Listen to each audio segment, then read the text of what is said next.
All right, ladies and gentlemen, welcome in, welcome in. It's gonna be a fun night. I thought it was just gonna be like a standard August hip hop Friday night. We're getting the crazy drops, obviously, this time of year. But what do you know? They subbed our guy Shador in, so we gotta pay attention to the preseason game.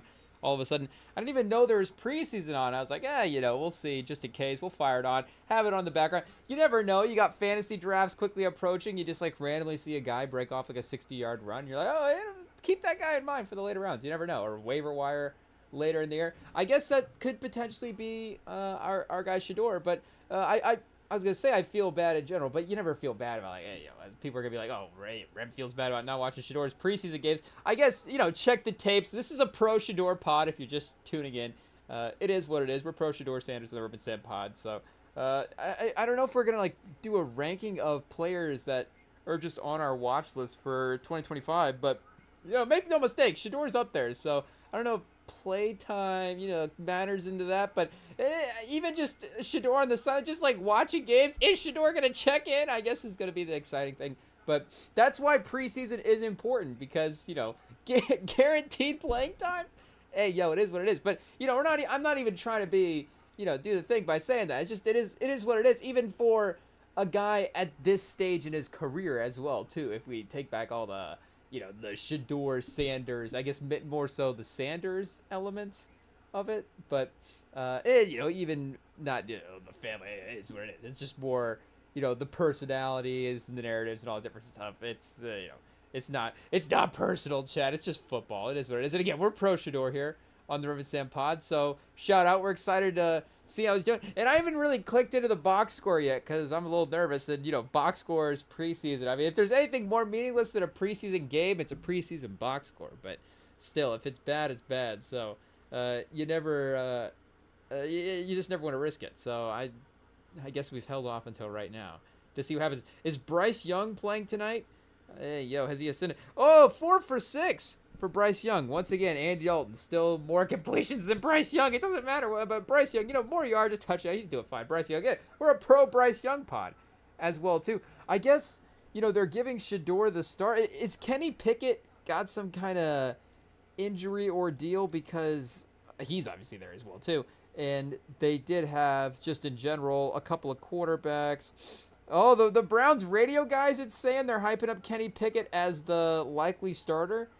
At least according to Browns Wire on MSN, if we're just reading the headlines. Anyways, ex-Steelers. Kenny Pickett gets bad prognosis. Uh-oh, is this from... Yeah, what did he suffer here, chat?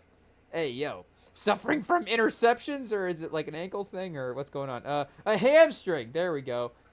Former first-round signal caller has only practiced in limited fashion the last, week or so. So there it is. And also, they were interviewing Flacco. Shout out. Flacco, of course, is back on the Browns as well, too.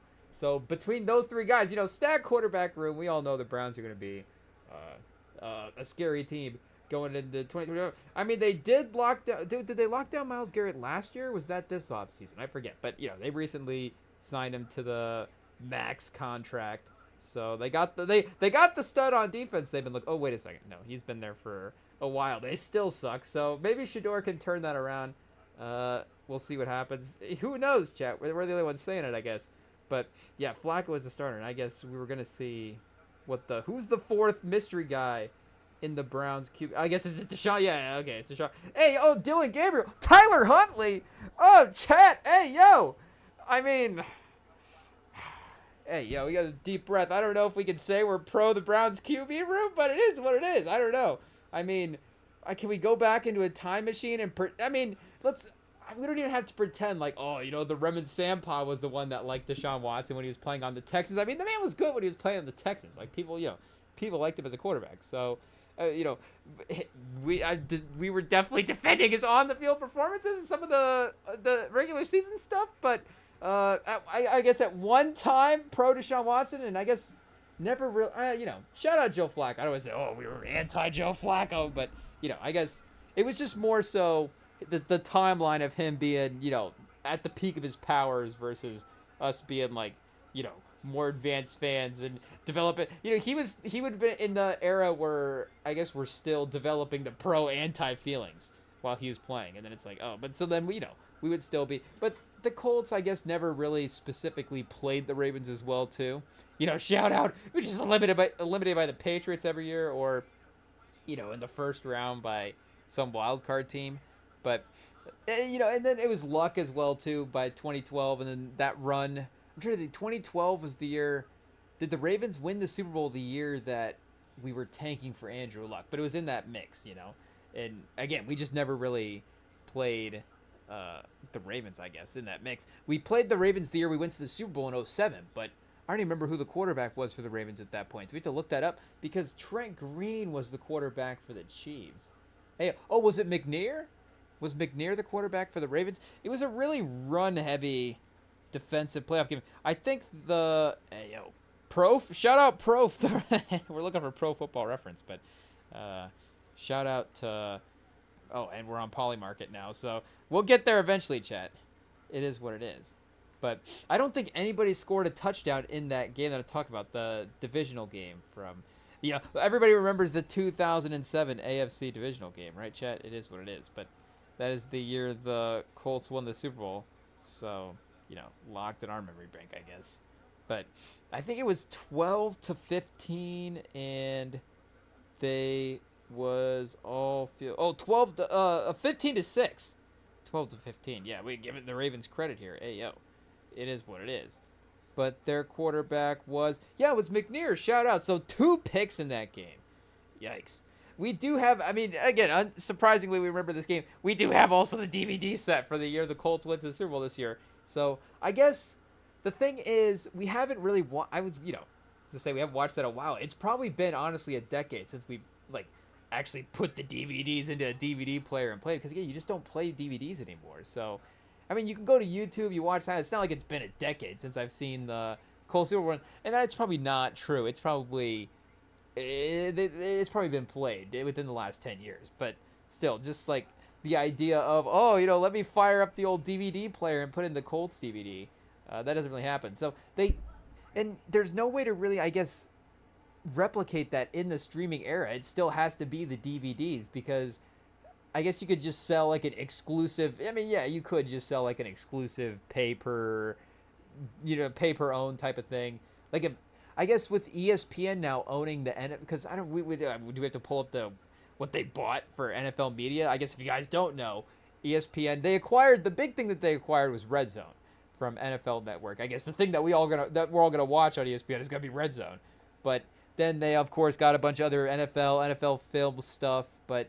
there was the websites and a couple other things that didn't get bounced back. I don't know. I saw a quick Instagram post about it, but I guess in that. So why were we talking about the ESPN media deal? It is what it is. I guess. Rewatching this game. If ESPN had the ability to just be like, hey, you pay $30 and you could just rewatch all the games, but you kind of get that with NFL Plus now, as well too. So I guess the need for it doesn't really exist. You don't need to be like, hey, I just need to... Because that would have been the only way to watch even just those games. It wasn't even just about owning the games that the Colts made the Super Bowl. It was like, I can't watch these games anymore, so I guess if I'm going to buy some games to own, I'll buy the ones where the Colts made the Super Bowl. And then they just don't, sell DVD... It's not like every year they release a DVD set of the team season. Though that may have been a good idea. I don't know. Go back and... what are we fixing the time machine?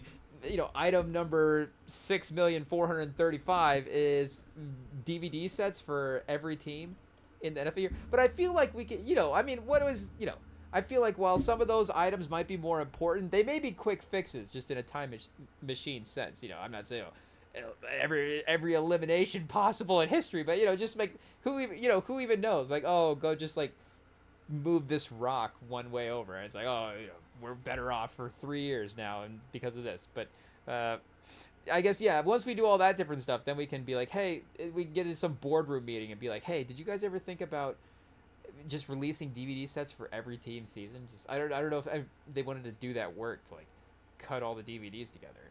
But I mean, make no mistake, there would have been degenerates like myself that would have been buying it. We were buying the football. I mean, we were buying literally everything else. Still are. So I mean, I guess if they release DVD sets, I wouldn't buy it now. Who am I kidding? I mean, as degenerate of a fan as I am, there are other ways to spend my money. I guess if I can bet FanDuel, if there's ways to bet on the DVD set, then maybe maybe we do that.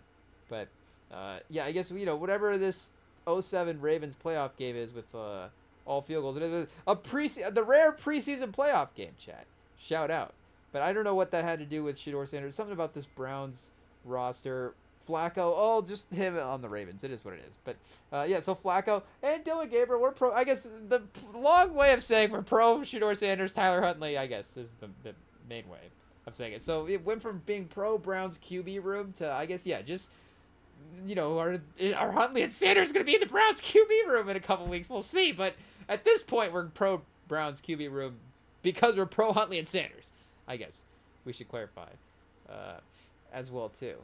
But I don't know. Are they in the kind of the same spot that they've been in every year where it's like, oh, if they get it, not every year, but, the last couple of years where they've had some decent pieces. Shout out. Oh, chat. We forgot that they got our guy Mason Graham. I mean, that's the Browns for you. The Browns make us forget that they even took our guy from Michigan. It is what it is. But, I mean, what a stud duo that's going to be in the defensive line. Hey, Garrett and Mason Graham, that's actually be crazy. In year one as well, too, for just, I mean, if this is literal, and Graham's, like, literally playing next to Graham, I mean, which, of course he would be, and it's, we're being very specific, with just, if we flip him and Collins, I guess. Is this Malik Collins? Yeah, I guess, the PFF grade, not great, but, middle of the pack, I guess. But he always seemed like he was a pretty good producer, for sure, when he's out there. Alex Wright? Guess I can't say I recall any Alex Wright highlights, but a lot of the guys back in the secondary. I guess where did the linebacker? What's his name, chat? I think you all know who we're talking about. Out of Notre Dame, shout out, great player. We'll see if he is still on the roster here at this point. Yeah, he is. So is he on some kind of injury type thing right now, or who knows? Do we have to look into it off? We're not going to assume, but he's not in the starting lineup. So, just if they're at the peak of their powers, then he would obviously be in the starting lineup. But Bush as well, too. I don't remember. Was he there? I guess he was there last year. Shout out. Oh, good season last season, I guess. Shout out. So, the Michigan Browns, it is what it is. The problem is, they also have Denzel Ward, chat. Ew, from Ohio State. Gross. So, fortunately, Denzel Ward hasn't been too. He's had some good seasons, but, number 4 overall pick. There was some good height there. I guess Mason Graham at number 5, we can't say too much. We'll have to see how that plays out. But, again, Devin Bush has had some. I can't say that Denzel Ward, has had a better career than Devin Bush. I don't know if we do like an all-pro comparison between the two of them right now. That's like real Michigan. Now we're in the real rivalry trenches, chat. We're like, oh, who's had a better career between Devin Bush and Denzel Ward? But it is what it is. Sometimes it's just the natural instinct. But you imagine the offensive line still got some good names. I don't know. Yeah, the performances haven't been there. At least last season, I can't say like seasons on seasons, but. And that how much is the quarterback play as well too, though I think at times, especially last year, and who was even their quarterback last year? Was it Flacco?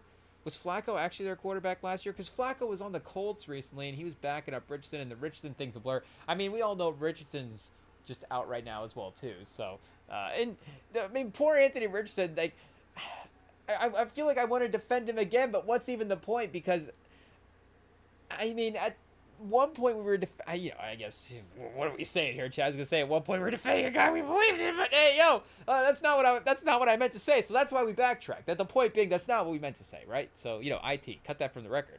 But again, there was like at least a little bit more mystery with Anthony Richardson's game. Not even the injuries, sort of, not the quote unquote toughness part of it. We're not saying that, but the sort of narrative of that. If there's a better word for it, I guess I'm not thinking of it. But the way that's sort of been out there as well, too.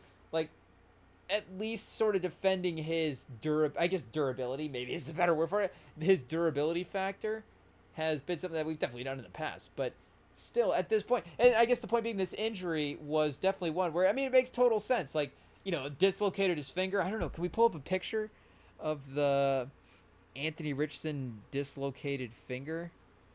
And see, because it is actually like a legit injury where it's like, yeah, I mean, he's obviously going to need to gets subbed out to take care of that. But and just the fact that it's preseason as well too, he's competing for the starting job. I don't know, for just any sort of quarterback. Can we get a quick image here on Google? I guess they're gonna, this is the thing that they're gonna censor in the images. AO is the dislocated finger, but making him sit out the rest of a preseason game because he dislocates it makes total sense, and you can't imagine that. It doesn't look. Yeah, you imagine that he's just gonna get right back out there and keep playing. But again, it's gonna be one of those things that now you're just gonna get. It's just gonna get tossed on top of the Anthony Richardson narrative, and it's not even like a real part of it. It's a bummer that again the man dislocated his finger, but the real point would be, wait, what's this say? Colts Anthony Richardson ripped by Fox Sports, urged to go to the CFL. Wait, who is this? Is Whitlock still at ESP or still at Fox? Who is this? Hopefully this wasn't Coward. Hey, yo. CFL for Richardson? I can get myself a Richardson CFL jersey. Jason McIntyre filling in for Coward? Saying Richardson should go to the CFL. This is after the dislocation. Oh, McIntyre. Look at the picture. Hey, yo. Anthony Richardson, better get your Canadian. Oh, he said he pulled a passport on him. Hey, yo, Chad. Whoa.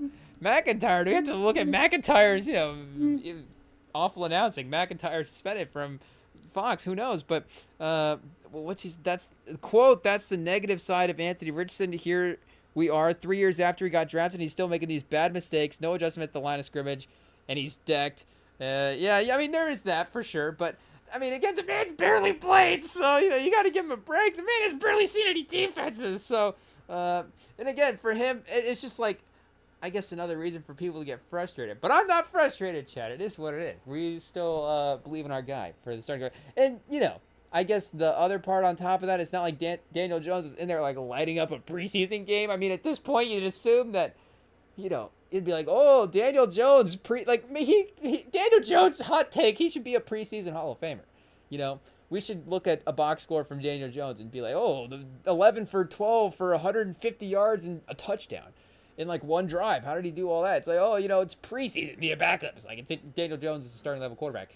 But I think he was like 10 for 20. Riley Leonard had the best completion percentage. So again, we didn't watch the game. He's probably just checking down. It is what it is. So, maybe they're experimenting, trying to, really see what Daniel Jones, I guess, is capable of against some real NFL defenses.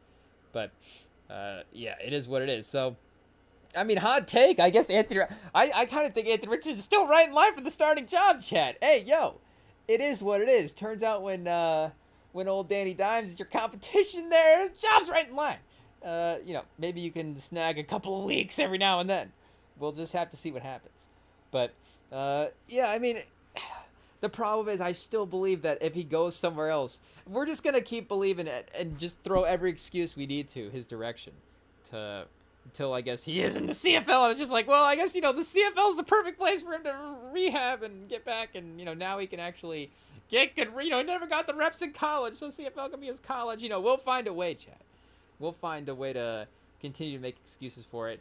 It is what it is, but again, it's just one of those things where it's like, oh, for real, the man just can't catch a break, first drive of the preseason game. So I guess, no check the line. We haven't even seen the formation as well, too. I bet it's like just this, the guy's just like egregiously off to the side. It's like, oh, I wonder who's blitzing on this play in the preseason game. And make no mistake, in preseason, they're not. So I guess, were the Ravens disguising a look in a preseason game? Because that would be, it's not fair. What are we doing? It's Anthony Richardson. You can't disguise a look in a preseason game against Anthony Richardson. Give the man a break. Give the man a chance, Chad. I don't know. It is what it is. But shout out. We'll see. The injuries should be recoverable. The finger, hopefully all back in joint and everything's good to go now.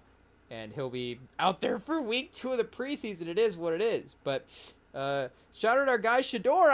Chad, 11 for 18, 103, 2 touchdowns. We might actually have to go to Poly Market. Shout out. Do we have is Shador Sanders going to start week 1 for the Browns bet? That might actually, we might not even have to go to Poly Market. That might be a FanDuel bet. That should be on the real sports books. We shouldn't have to go into the crypto underworld to try to find this type of bet. Let's see. Sports, Chad, where can we find sports? Hey, yo. It is what it is. It won't load. We need it to quickly load. Get out of here. Okay. Let's see. Do we want to live bet the preseason games? Probably not. But Shedeur Sanders to start. I guess we say in week 1. The problem is, week 1 is just such a. You don't want to say a safe week, but these teams are thinking the full season as well too. So they could definitely pause. They could definitely, I guess, walk away from the preseason looking at Shedeur's performance and being like, he is definitely, in line to start, and we hope that we can get him starting, at some point in the season. But maybe he doesn't actually specifically start on week 1. So I don't know. Maybe the bet would be like who starts the most games. I guess would be probably the most interesting one for Browns quarterbacks. What's the other choice, Chad? Hey, Anthony Richardson, who's the most Browns starting quarterback this year? Anthony Richardson is.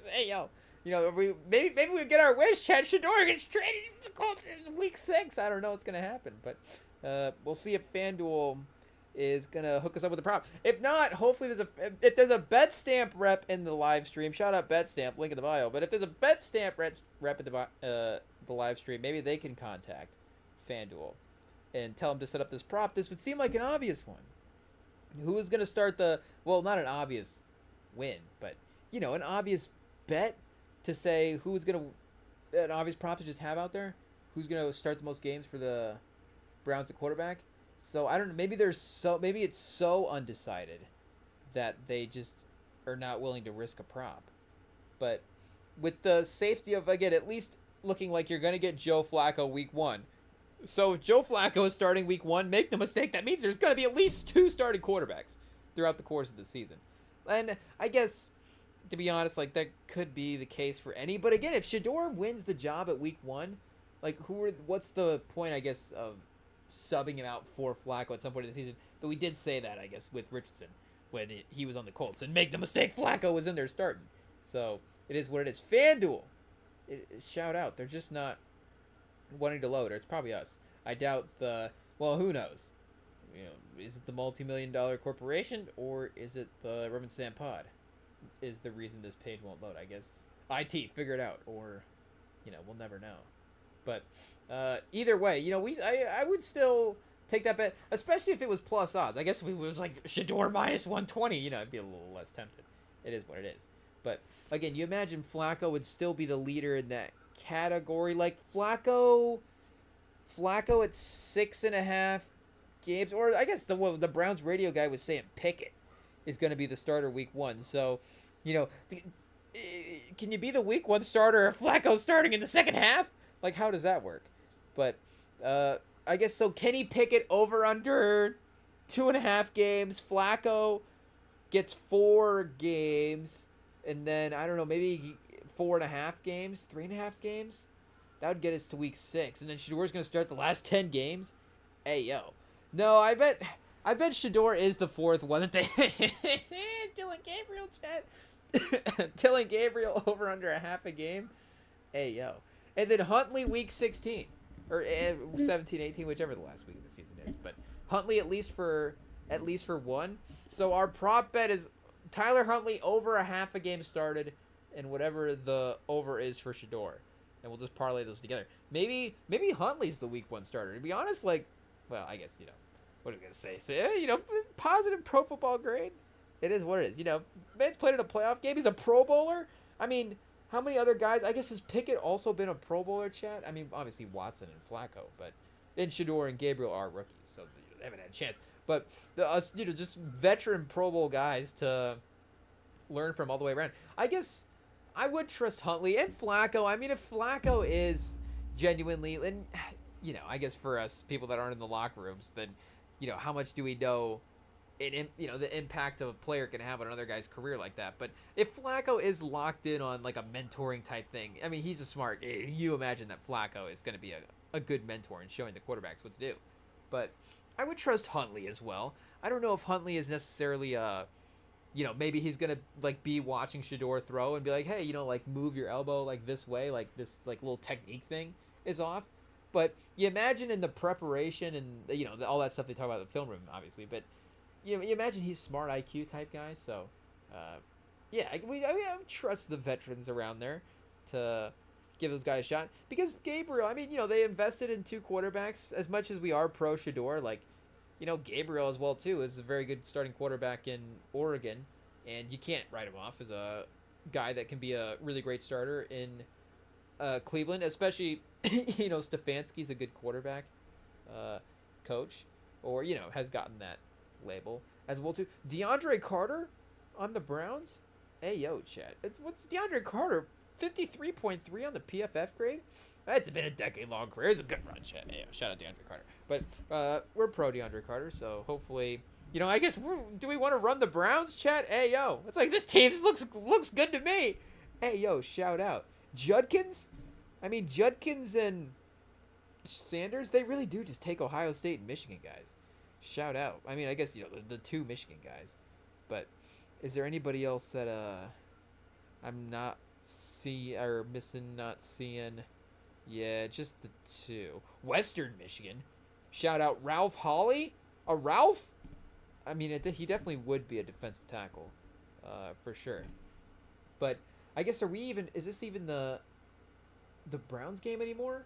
Oh, then we must be at halftime because they just cut to a different highlight because we're watching Drake May versus the Commanders. I mean, shout out, fun. And, a lot of good cornerbacks, for sure. A lot of, I guess, fun, talented quarterbacks. Though, I mean, it does have a way of course, you don't want to say filtering itself out, but there are always going to be a couple teams every year that need a quarterback as well. And, I'm not saying that we're going to be in that mix yet, but I'm not saying that we might not be as well, too. So we'll just have to see, I guess, where that one plays out.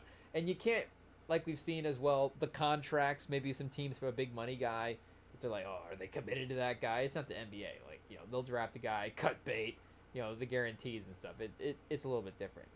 But, but before we get, I guess, speaking of, I guess, not speaking of anything, but before we get to the albums we're going to react to a little bit later, chat, we are going to quickly look over what is a trailer for the new Denzel movie, which drops next week. So I guess, this time next week it will be in theaters. Denzel reunited with Spike Lee, ASAP Rocky, highest to lowest, shout out. I think we're looking at, A24 as well too. I don't know if it's going to let us listen to this, but I guess we could watch it for sure. And Apple as well, which again, I think we've definitely mentioned this a couple of times for sure, but the promo for this has been a little under the radar. Like I mean, it just says official trailer, so it doesn't say official trailer 1 necessarily. Hey yo, but this is the first trailer that I've seen for it, so either perfect timing. I'm good to get a trailer like a week out. Because again, I'm locked in. I'm one of the guys that's just gonna be on Denzel in Spike's IMDb page. Like, wait, what project is coming up? Oh, what's this highest to lowest? Let's get that saved in the watch list. Like as soon as that drops, and then now all of a sudden more information can start to add it on. Oh, we see what the movie is. Here's the cast, and then the dates start to form. So it's like, we're knowing that this movie is gonna be out. We're gonna watch this movie anyways. If this movie gets shelved, it's like, okay, now we just, I guess, gotta track down the tapes for what part of this movie was recorded and try to steal that out of a vault somewhere and just figure out how to make that happen. But for for a movie's, just a general movie marketing, it does seem very low key to get, very small rollout to have a trailer drop a week out like this, or a week and a half, because there hasn't been a ton of commercial, or I would say like a social type of post. And again, they haven't really had trailers or clips or anything like that to sort of bring out there. So it has had like a film festival run as well too. So I don't know how that stuff plays into what is marketing and what they can market and what not. But regardless, I don't know if this is gonna be a big movie or not, but it will be an interesting, I guess, time to see, because it is gonna be, and as we see in the trailer, and I mean, as you obviously, again, for like casting and all the different stuff, but Denzel leading this movie, and there was ASAP Rocky cast. I don't remember if there's a couple other big names. I mean, there obviously is, but for like lead character type people, ASAP gonna be a lead over Denzel. Again, it wouldn't necessarily be that, but like we've been saying in the past, Denzel's been more in this co-star type face. Here, do we have to go to the Wikipedia real quick? Because even like, what's that movie that he did with Leto? Hey yo, shout out Denzel. I mean, the man knows how to pick a script, but wait a second, did he realize, did Leto get cast before or after Denzel was on the script? I don't know if he was like, I need to work with, Jared Leto at some point in my career.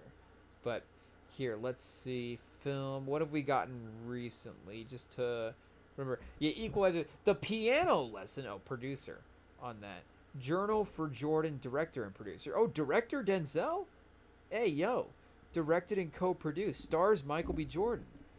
Chat. Hey, yo, we might be adding this to the watch list. I mean, I don't know if it looks like it might be a little bit of, not as, well, it might be entertaining, but, maybe a much more thoughtful watch. But still, The Equalizer 3 maybe, might get watched a few more times than A Journal for Jordan. It is what it is. Maybe more like The Equalizer 1 or 2 than The Equalizer 3. But, all the Equalizers are great.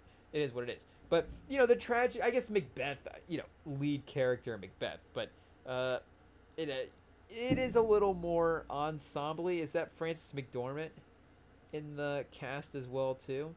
So, I mean, that's a fun actor co-star pairing. I don't know. Did they work earlier? Like in the 90s or early 2000s? I'm trying to think. Where did we just watch? Oh, no. Frances McDormand's in Primal. Is Denzel in Primal Fear? No, I don't think so. But you've also got, I guess, mainly those two. Shout out. As like the big name stars. Anyways. So, this will be fun to see him in this, like, really lead kind of carrying a kind of a charismatic role, I guess, as well, too, which I guess, you kind of see from the trailer. And I guess you won't kind of hear it, but he is, like a music executive at this point, and he I guess, as we'll see in a second, the plot is his son has been kidnapped and is being held for ransom, and they're going to be trying to get his son back. And A$AP Rocky will be, at least in the trailer, he's the villain. I should say that. We've seen an action movie or two. You never know. There could be. Is there another villain? But shout out to A$AP Rocky as well, too. So I think they show him quickly. Oh, I mean, not. I think maybe again. Besides that, but again, he's really gonna be carrying a film, and I guess on like we see ensemble. I guess Jeffrey Wright as well, too. Shout out Jeffrey Wright. But him in sort of a main character, like we're saying, type capacity, where the film is really, just from the trailer, like we're saying, most of the shots are focused on Denzel instead of, Denzel is just kind of a part of this bigger story. The Gold Beats, chat? Hey, yo. The Gold Beats are crazy. But him and Spike rejoined is going to be nuts. And like I'm saying, it'll be fun not just to see him as a starring role, but maybe to get him back in a star type way, because like we're saying, it's been a while since he's had kind of a fun movie hit. He has had the Equalizers for sure, but even those are a little underground. Like, what was the Equalizer 3 box office? I bet that was a pretty big film for sure. Okay, 200, Chad. We can't underestimate our guy Denzel for sure. But you see, like, the rest of his films, honestly, since, well, and again, there's a quality to each of his films, and the quality is Denzel is in the film, just giving excellent performances. But the actual best, like, movie itself, we're going to have to go really back almost a decade at this point to, well, I guess Ma Rainey's Black, but I guess he's producer only. I guess he's not in this one. Ayo, chat. Shout out. So, as a producer, 2020, maybe? What's producer Denzel? Is he a producer on this? No. He needs to get a producer credit on this one for the IMDb sake, I guess. But, well, I guess maybe his producing is better, honestly. If he produces the Equalizers, and he did produce Fences, so, producer Denzel. Maybe he needs to get, did he produce Deja Vu as well? No, he didn't produce that one. So maybe he needs to, continue to do the producing thing as well, too. It seems like it's working out, I guess. But, anyways, yeah, for the actual best movie itself, we're probably looking at Fences. I guess, do we revisit Roman J. Israel Esquire? I feel like this one's been on Tubi every now and then. I mean, Denzel's got a wide variety of movies on Tubi for sure, so I'm sure it's made its way on there. But uh, the Magnificent Seven, Fences, Equalizer, Flight in 2012. So, it's been a second. It's been a second. And again, like we're saying, Denzel has basically brought it to every, but it's been a little LeBron-esque. I don't know how many things you can compare to LeBron, but it is a little LeBron-esque where you're like, okay, he's putting up great stats, but the teams themselves aren't necessarily winning. But like we said before, I think maybe LeBron was a little bit more competitive recently than Denzel. I guess, did he get like a Macbeth in 20? Did he get like a nomination for Macbeth or something like that? Here, let me see. Did that film get some awards type accolades? Okay, he did get nominated and he did get nominated for J. Roman Israel Esquire as well too. But again, did Macbeth the film get nominated? I guess is the question. Let's see. The film received a critical acclaim basically for the people that casted it, for Washington McDormand. They were awesome. And for his performance in the role, Washington was nominated. So yeah, he was the only part of the only part of the film nominated was Denzel. So the actual movie itself, not the highest quality. But you did see Fences on there, so is the Oscars the standard? I guess on there for the performance. But I think Fences, I guess I'm recalling, did get nominated for, Best Picture. Shout out. So not, again, that's the only standard, but he also brings that championship level quality to the types of films, but just hasn't had quite the right mix of the scripts and his performances.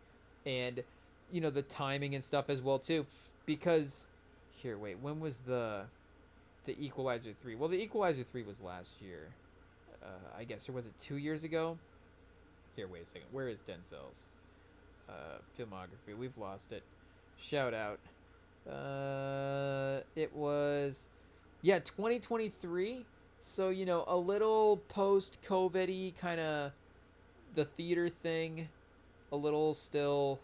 I guess a little hit or miss still with the bigger hits, and then maybe some of the underground stuff getting really but again, it did do a good number, but it felt like it was more of people went and saw it and enjoyed it and just like kind of kept it to themselves a little bit. But it was like, the great hype around Equalizer 3 at the time, but maybe it's probably just misremembering as well too. But it'll be back in 2025 with, like we're saying, highest to lowest. Shout out. So who wrote this movie? Is this also written by Spike Lee? Oh, loosely based on the Japanese film High to Low. Itself is loosely based on the 1959 novel King's Ransom. Okay, so wait a second. Who is actually writing the screenplay though? Alan Fox. Shout out. Okay, so Denzel directing, not writing, is always a fun thing, Denzel is Spike directing and not writing is always a fun twist. So okay, wait a second, we're let's see, we got him and Jeffrey Wright as kind of a sidekick guy, which I don't think have those guys, was Jeffrey Wright also in The Little Things?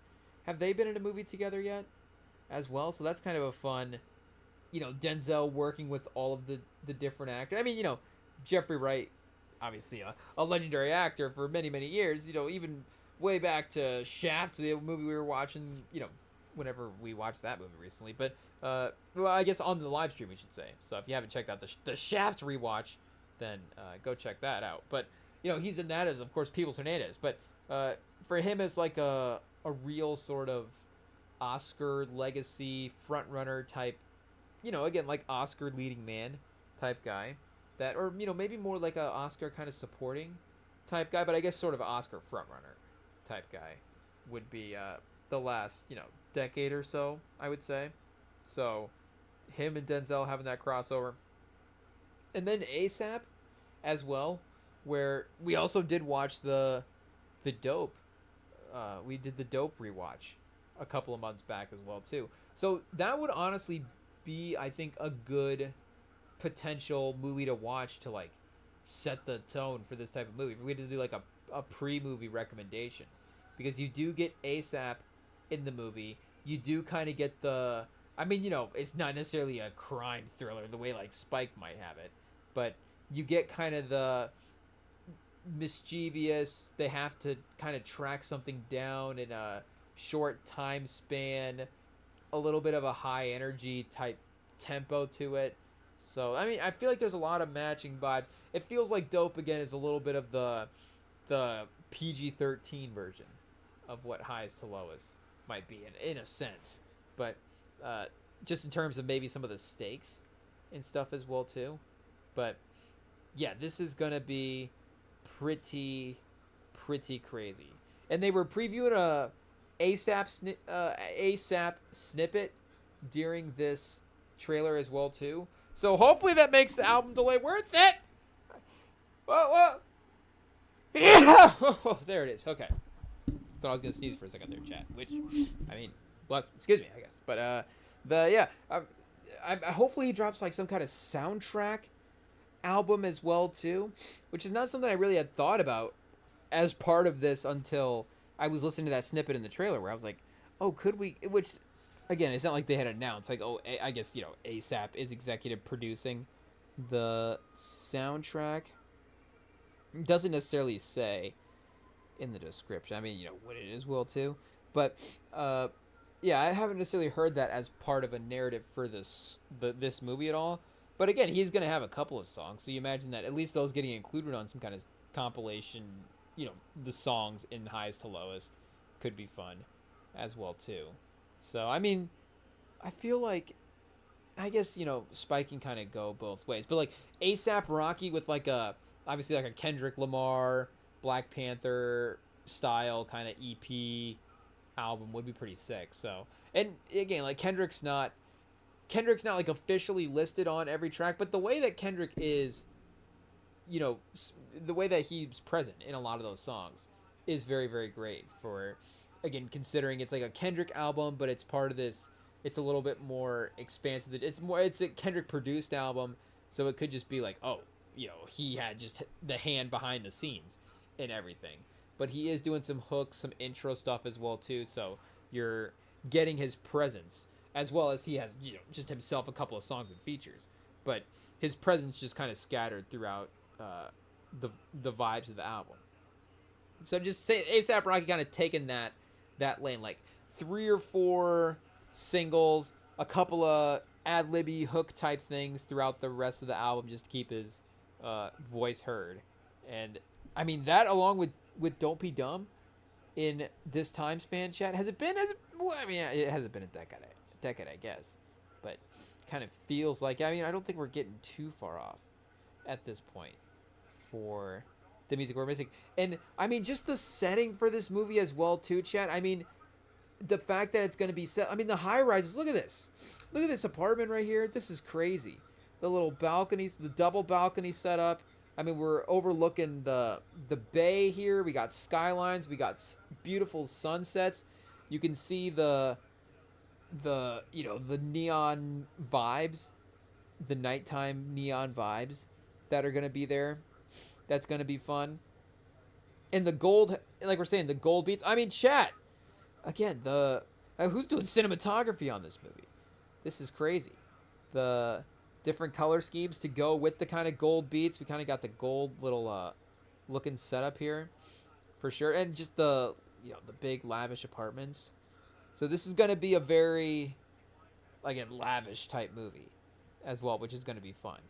Those, I mean, does that ever miss? But that does feel kind of like a Netflix thing as well too. I'm trying to think of like a big theater sort of, this, I don't know if this is not even like a globe-trotting movie. Again, it's just kind of set in this big high rises and expensive-y type stuff. So, and I guess I'm not even exactly certain what city they're specifically supposed to be in as well too. I don't remember if they had said it in the couple of times that I watched it, but that is going to be outstanding to just see in the theater as well too. And yeah, Apple A24, I don't know, I mean, I'm assuming that they've joined together in projects, but that is going to be an interesting partnership there as well. So yeah, this is gonna be fun, chat. Next week, shout out, be in the theaters. We will single-handedly try to get this to 1 million views. What are we doing, chat? 879K. Come on, we got to get people in the theaters to watch this movie. But you know, it's having the film festival run. Did it say if it like won, or was it just like selected? How does that even work? I don't really even know how film festivals work, because it just is cool to get like selected. Yeah, official selection. So I guess it didn't win, right? I don't know if what does that mean? Is there a winner at the type of thing? So, you know, shout out. But you know, I don't know if Sinners is gonna have a little competition on the old rewatch scale. We'll have to see. You know, is anything gonna be as good as that movie? The quality of that. We haven't seen the runtime for this movie as well, too. Is it listed here? Do we spoil that? Okay, good. I guess we're off the page. No spoilers. So we'll see, I guess, when we buy tickets. I don't know, but this is fun. So, you know, we're getting kind of the stuff that, you know, sometimes we complain about. It's like, oh, where's the originality? Where's the classics? Where's all this different stuff? And it's like, you know, there is still some of it there. You know, we got this, we got Sinners, we got in music, we got some great stuff with the, you know, already in 2025, and you know, in the, you know, even obviously in the past couple of years, but already this year, and even just this week, you know, a pretty stacked week. So, oh, wait a second, Chad, are we out of? Oh, what happened? The pod people are gonna miss this. Hey, yo, we're gonna have to make this a YouTube exclusive. Us watch the YouTube. We have to take a quick break, I guess. We've ran out of memory on the computer. Hey, yo, it is what it is. IT, I thought I told you to clean this up beforehand. So we'll have to yell at IT, clear some memory, and get back in the mix here. Because I guess it's time to react to the albums anyways. We should probably get to that at some point. So we'll take a quick break, clear up the memory, and then when we're back, we will be reacting to the newest JID album, the newest Gunna album, on the other side, chat. Stay tuned.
Testing 1, 2, 3. Are we back? Okay, wait a second. I gotta record for the pod people. Okay, welcome back, pod people. Sorry for that. We lost some space on the laptop there, so the recording got lost. So we're back in now. But the live stream people, we're still here. So I guess it's time to get into the albums. We're gonna start. Of course, we got Jid, we got Gunna. I mean, there's a bunch more albums as well too. Shout out! I mean, Bryson Tiller dropped an album. Hey yo! But I guess for tonight, the focus is gonna be the Jid album and the Gunna album. So, like I said, we're gonna start with the Jid album, which I have already listened to. Spoiler alert. So, I know the last couple of albums we've reacted to on the live stream, we've just purely reacted live on the live stream. I hadn't listened to the album in that day up until, again, that point.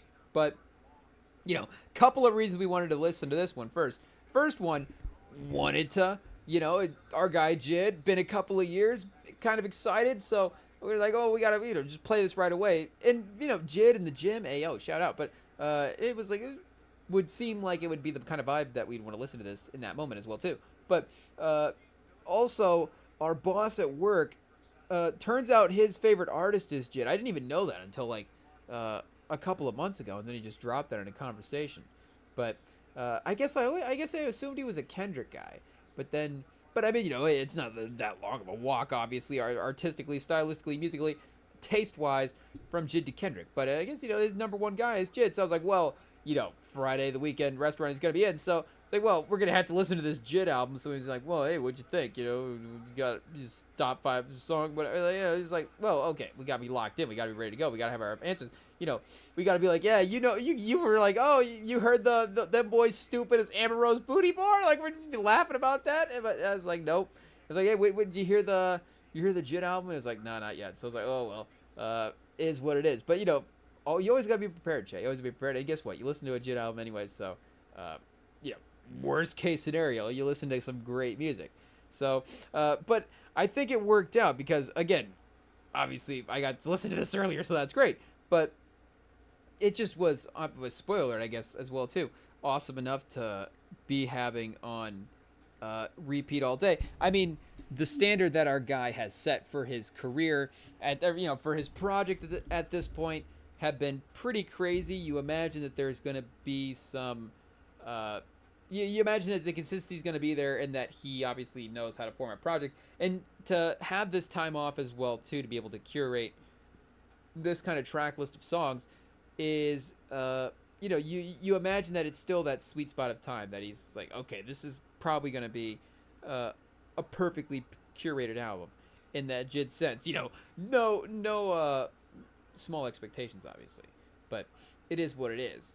But if we fire up the first track, and I guess, is their speaker still on? Okay, it is, Chad. Hey, we were just rambling about the Denzel movie. We're not even starting. Whoa, Chad, as we get taken down from the YouTube live stream. So, and of course, we got the features listed now. You don't get the features when you fire up the album at first. So, I got, you know, when you fire up a Jid album, the first voice you hear is Westside Gunn. It's definitely a nice surprise. You're like, oh, waiting all these years to go just like hang out at Jid's house. It's like, who answers the door? Westside Gunn. What's up, Westside Gunn? But a fun intro, you know, solidifying himself, I guess, as always, in those mainstream roles. But the ad-lib roles, but he doesn't really drop a verse on this necessarily. Again, he's really just like, it's like Jid just wants to throw us off. He's just like, I'm just gonna, Westside's Gun's just gonna be the first voice that you hear. But, and like we were saying, I guess for the curation part of this album, but that was more for like the amount of, I guess, good songs on the album in that sense.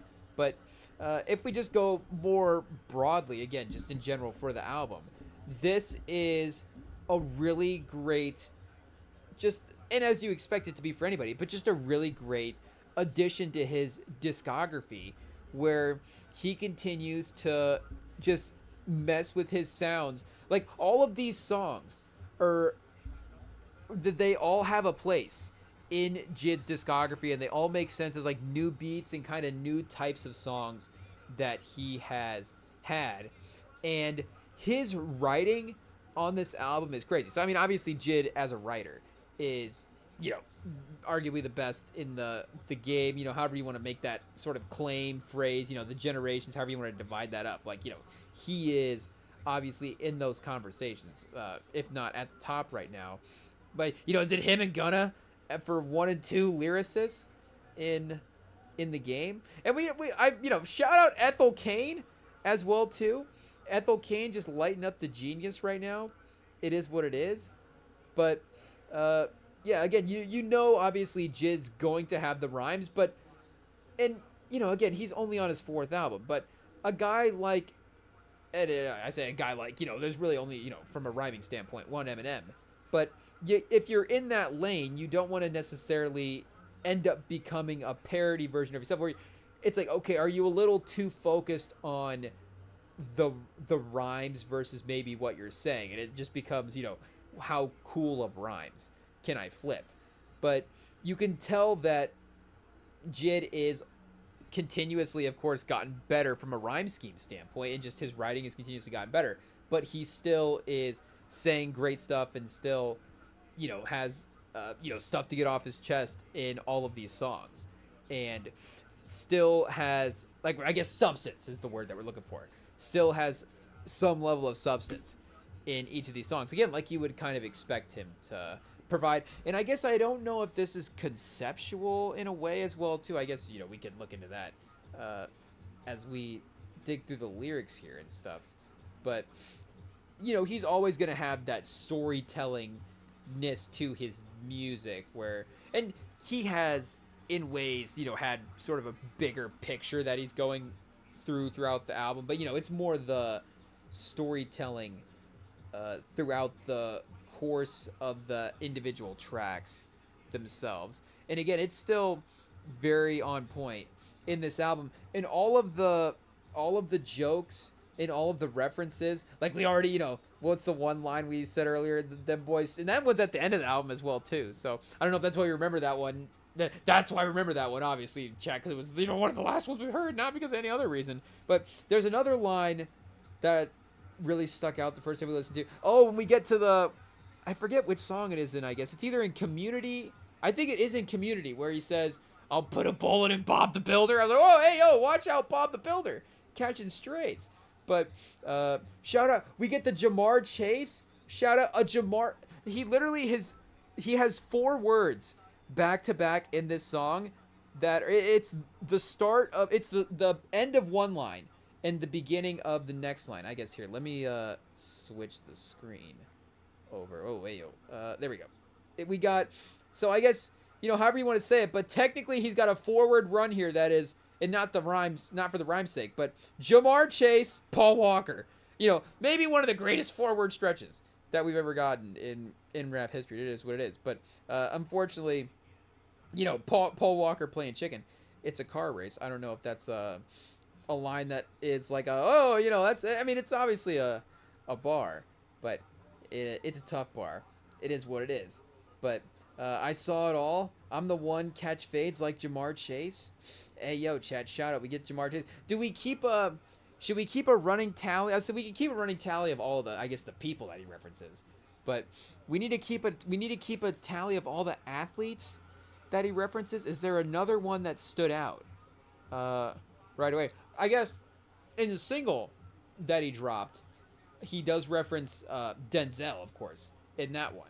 So again, if we're just adding to the tally of people, and Bob the Builder, but in terms of actual athletes, is Bob the Builder an athlete, Chad? I guess is Amber Rose an athlete? Hey, it just depends on how you look at it. Oh, Carl Lewis. Oh, and he does say, Jackie. Hey, yo, I'm gonna get the order of the names wrong. Is it Jackie Joyner Curse or Jackie Curse Joyner? I think it's Jackie. Jackie Joyner Curse. Shout out. He does drop that name as well too later.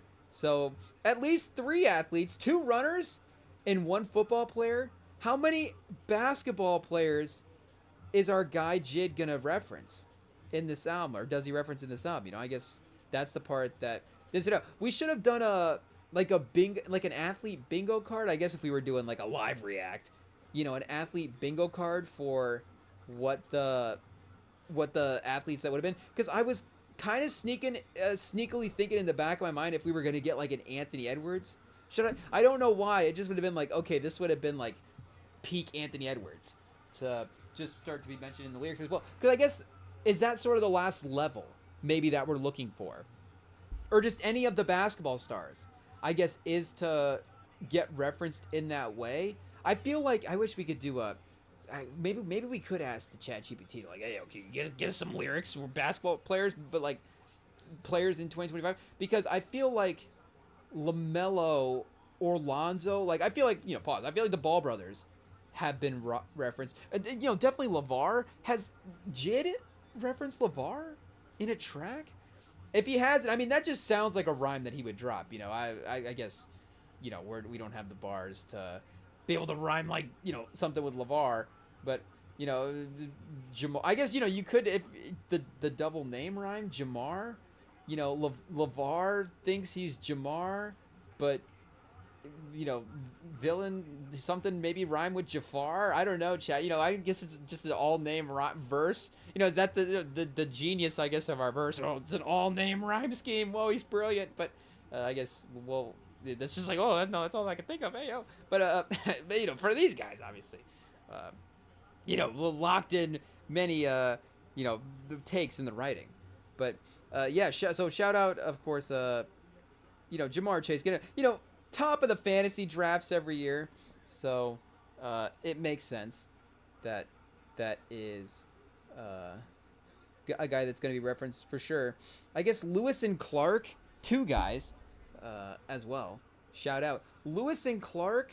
Hop out the car, turn to Carl Lewis. I mean, we could just read all of the Jid lyrics, honestly, and it would be great. And I feel like this one as well too isn't even him going like super crazy. Like he really gets to spitting in the middle, and even back.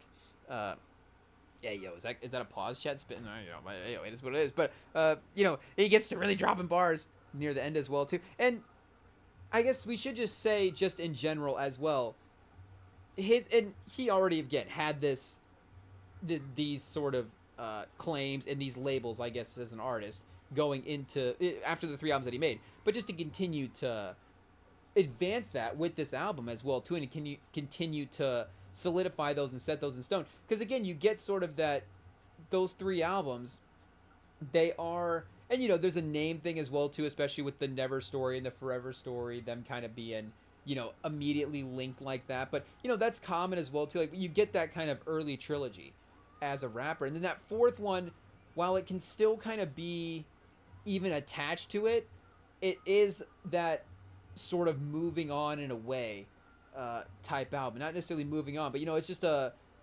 it does seem like a entering your prime, I guess, should be the way to say it, type album. So and that is where he is at in his career, where he is entering his prime for sure. So at this point, it's like, okay, what have you been as an artist, but where are you going?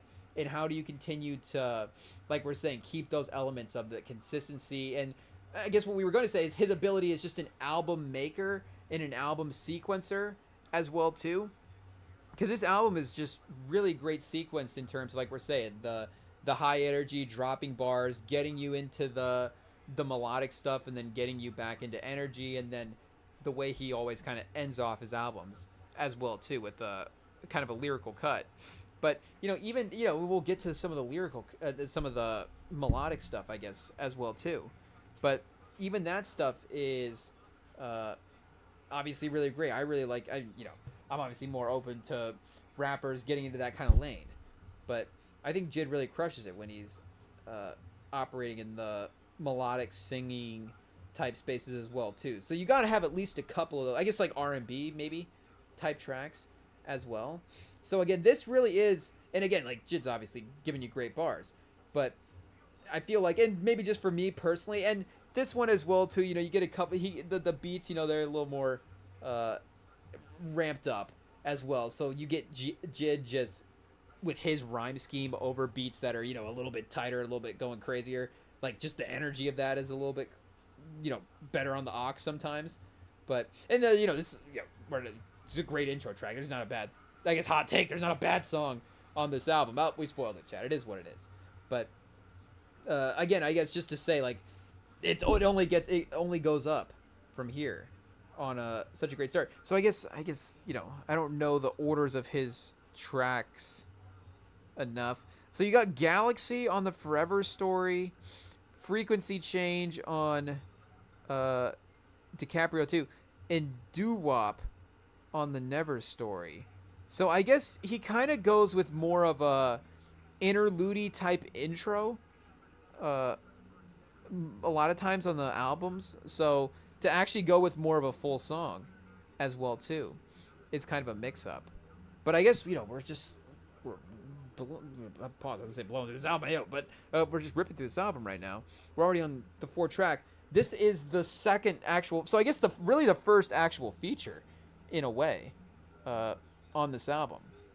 Because again, I guess I have to go back to the Genius. Like I don't believe Westside. And I guess if he was dropping verses, chat, we would know. But yeah, he is. This is like the first like actual features, and guys actually dropping versus performance. And shout out, it is the Clips, so we get guys that could potentially be. And from a hype standpoint as well, these were the guys that were going to be anticipated at this point for albums, because like Tyler's album wasn't really anticipated for that long. He announced that he was going to drop it pretty soon. Same with Metro, about a month out. So if we were just like, going into the year, going into the summer, what were the most anticipated albums? It was going to be Jid, it was going to be Clips. So them uniting on this album is pretty fun. It does make me kind of wonder where Jid was on the Clips album. And I think maybe in the moment we might have said that as well too. You get Tyler on there, you get Kendrick on there spitting bars.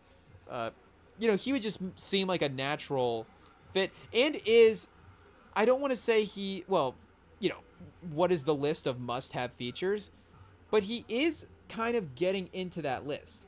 Again, if you're dropping a hip-hop album, like a Jid verse is definitely, amongst the most coveted, for sure. Because, again, his potential for bars is crazy. But his status as well, too, does legitimize a project, a song, a verse, or whatever in a real way. So let me see who else was featured on the Clips albums besides Pharrell and John Legend and some of those other guys as well too. Was there another Liva? Shout out! Oh, that's right, Nas. Yeah, shout out Nas. Hey, Stove God Cooks. Yep. I guess we just been bumping the Kendrick and Tyler tracks too much. Oh, we're basic, chat. It is what it is. You caught us. We like Kendrick and we like Tyler. Hey, hot take. But yeah. So but I guess from the mainstream, heavy hitter guys as well too, and then Nas, still mainstream, but obviously in a different type of way, as sort of a legacy guy, and not necessarily going to do like I guess we don't want to underestimate him, but I wouldn't say he's like a lock to do like 100,000 copies, on first week type projects, like with that type of, current day type thing. So again, they really kind of kept the mainstream features to Kendrick and Tyler. So Jid would have been a fun one for sure, but we do get the Jid Clips crossover here on this album. And maybe this was just like, we get the one song and they're like, okay, we'll just save it and use it on Jid's album, I guess. But it is fun to have, of course, them crossover into this world as well, too, especially to have Malice on a song with Jid. And to have not just the two most anticipated projects, but maybe the two guys that are going to be kind of battling for, you don't want to say necessarily rapper of the year, but the lyricist of the year, the bars of the year. Because I guess the pro thing for Jid would be, he's kind of carrying a little bit more of the album than Malice is. Like Malice might be a little, I was gonna say like 2011 Wade, but I don't think that that's the right comp as well, because we kind of get the title from that team stuck in our mind more so than like the regular season version. But like regular season Wade, so it's like LeBron's on the Pusha T is LeBron. Hey, shout out Pusha T. We're not saying he's not, but you get the main star guy on the team that's like kind of taking a lot of the focus, and Malice is like set up for these verses where Malice is crushing the verse. But again, it's like not Malice doesn't have to necessarily structure the whole songs and do everything in the artistry type way. We're not obviously saying anything bad. It's a great project. We're not taking anything back from it.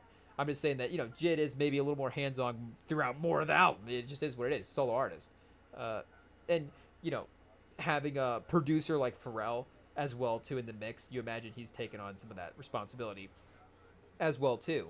So again, you got Jid just structurally being responsible for more, but I think he is a little bit better at crafting songs, if that makes sense, than the clips. I think Pusha T has always been great at the hooks and the catchy stuff, and they were really great at it on this album for sure. And I guess it's really close. It is really close, but Jid is right there. And I guess if we hit to like who has more hits or whatever, I don't know how we do the math on that, but it does seem like his ability to kind of like hook verse everything and put everything together does make sense. And again, kind of using the features on this album as well too in good spots is like all of the beats that he uses the features on like are great for where they would line up at on this album. And I guess we're already past the clips feature at this point, but again, you got all of these guys kind of lyrically going toe to toe on this album, and we get the first Pac reference from our guy Jid. I think he references Pac a little bit later as well too. But shout out, we get Shea Gilchrist. Hey yo, I'm given all I could. We can't even read the Jid rhymes. Given all I could give Christ, and I'd do it twice. Shea Gilchrist heard thunder hit lightning. Hey yo, chat. And still I don't feel. Talk about resilience. Off of Stone Mountain, locked in. Yeah, I got where I honed into my brilliance. Resilience, brilliance. Shout out, chat. It was after I took my talents right up to Virginia. Heard they said the her for lovers. Her was gutter. Her was gritty. Chat. Jid. It's making it difficult for the kids. Hey, yo. Pusha T. And we get the... Who dropped the... Was Malice out here dropping the gentrified bars, chat? Hey, yo. A Jesus Shuttleworth shout-out. I mean, we didn't even know that we were going to get a Jesus Shuttleworth shout-out in this album. We've already watched He Got Game, like, 15 times this week. I mean, for some reason, YouTube just randomly has a bunch of great movies for free now. I think we recently just said that, and maybe we were talking about it with He Got Game, about how it's like the only good movie that they ever had for free was Dirty Work. And now it's like, I kind of think YouTube has better movies right now than Tubi at this point. We're as pro, talk about us being pro Shador, we're pro Tubi as anybody. But if we just August, this week in August, if we had to pick one streaming service between Tubi and YouTube, we're taking YouTube. It is what it is. The free movies on YouTube. Just because between He Got Game and Coming to America alone, just those two, like I'm good to go. I don't even need to see what else is on Tubi. The Devil's Advocate, I guess I'll just take He Got Game for a 17th rewatch. But yeah, so shout out Jesus Shuttlesworth. Kilos turn. I guess this is our guy Mouse. Kilos turning boys to men. Gotta pick a side here. Some were Jesus Shuttlesworth. Some of us were Nazir. As time goes, it's eye for an eye here. Mob Deep, the finest gonna survive here. We New Jersey, drive here. Chop shop right here. Jack in the box shouldn't come as no surprise here. Section 8, we live in... We treat it like timeshare. Ooh, chat Malice. Dropping bars. Because they definitely they Kendrick drops a gentrified line in the verse that he has on the Clips album. But I feel like they dropped one on here, but maybe I'm wrong. I don't know, maybe it was Jid. I forget. Maybe it was on a different verse. I'm not sure. But yeah, either way, I guess, the album's just, we're in the Vince Staples feature. It is what it is. But, kind of stacking the solo songs early on and then the features throughout the middle of the album, getting that variety of artists is, I think, a great way to structure it as well, too. And then, like we're saying, even starting off with kind of the verses and then kind of working your way into some of the more melodic stuff where, Vince Staples is still going to give you a great verse and great bars and can still even, like in an aggressive gangster rap style way, drop bars as well too. but there is also, and even on this track as well, which I guess is the one we're listening to right now, VCR.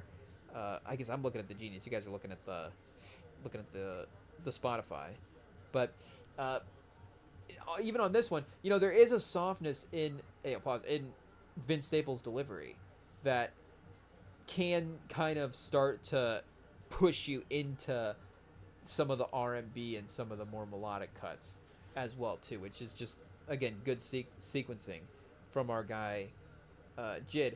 But again, Work. So we got You Ugly, Glory, Work, and Community as the first four. So Work was a single already. I guess the single from the album. If he released another one, I wasn't sure of it. And I wasn't really bumping Work that much as well too, because I didn't want to like overplay a song and then be like, okay, now we're worn out of this song by the time the album rolls around. So it's like, oh man, how great is this song? It's like, oh well, this song's been out for a while now, April 18th. But regardless, we're locked in. It's ready to go. It's a hit for us. But this is where you get the Denzel shout out. Do we have to just go back? Hey, yo, chat. It is what it is. I get shout out.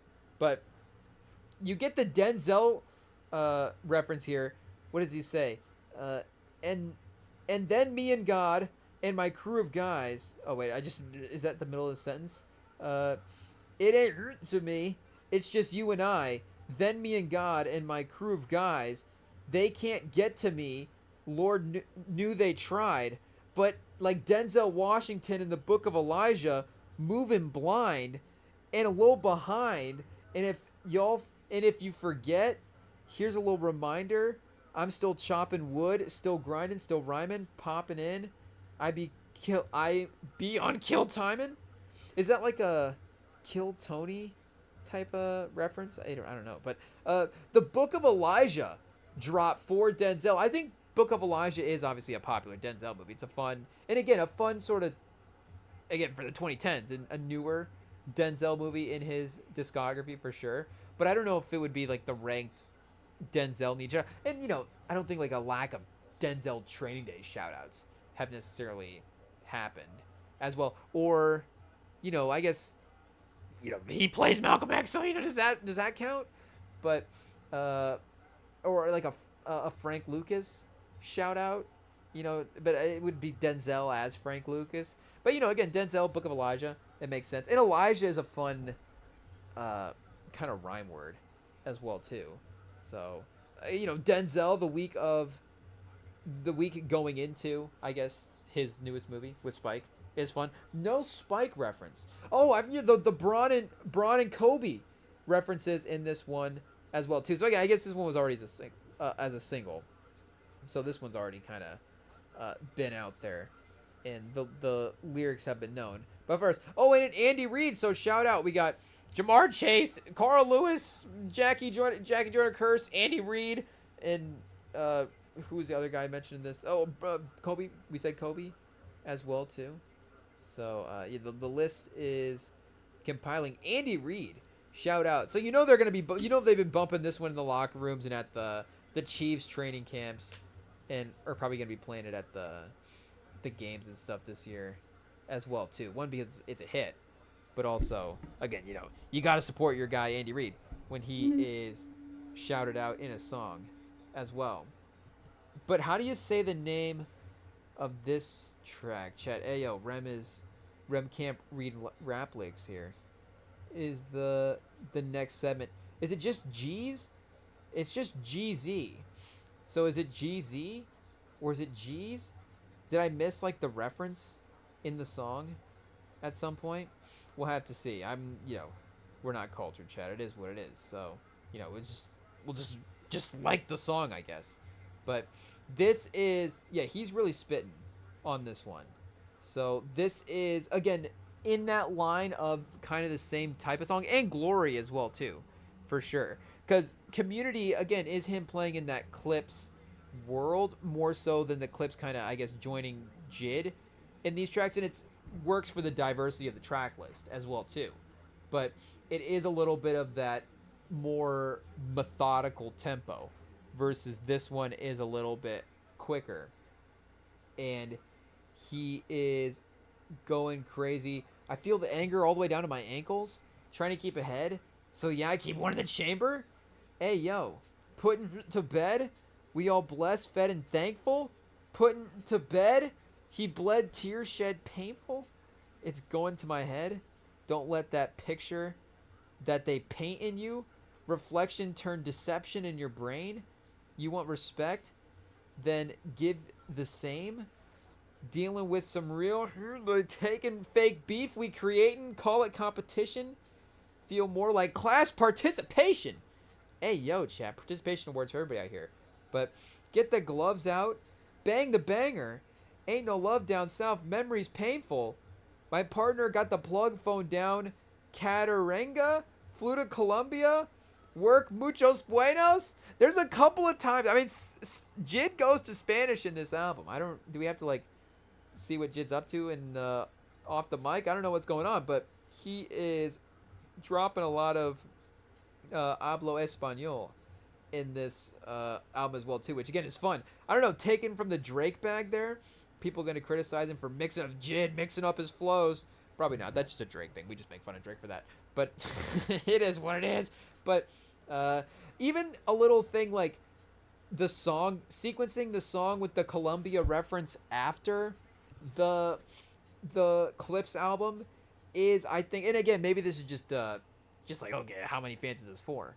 But that's just like the kind of stuff that they would say in their songs. You know, it feels like they've been to Colombia a time or two in their songs. So you just kind of have that vibe and you're off of that energy, off of that song. So again, just to continue that, definitely works as well too. And he drops the. I'd be thinking maybe Martin was right. Martin was wrong. Malcolm was right. Hey yo, but there's the other Denzel reference, I guess, for our guy Jid. I left the flame to hit the game, but had to park on the deck. Took everything from out the whip besides the change and the stick. It's hella dark. You can't see behind this 10% tint. I should get 5% tint. Been in all kinds of mischief. Probably when I'm riding through the city.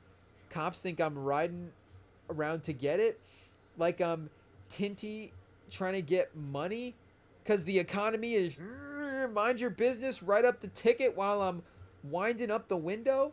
Saints and Falcons rivalry weekend. And this time we got to win it. You know I'm all about the business. Back then took Marta out to Kenningston. And I mean, obviously Jid is great because he just is able to say the words and actually make them rhyme.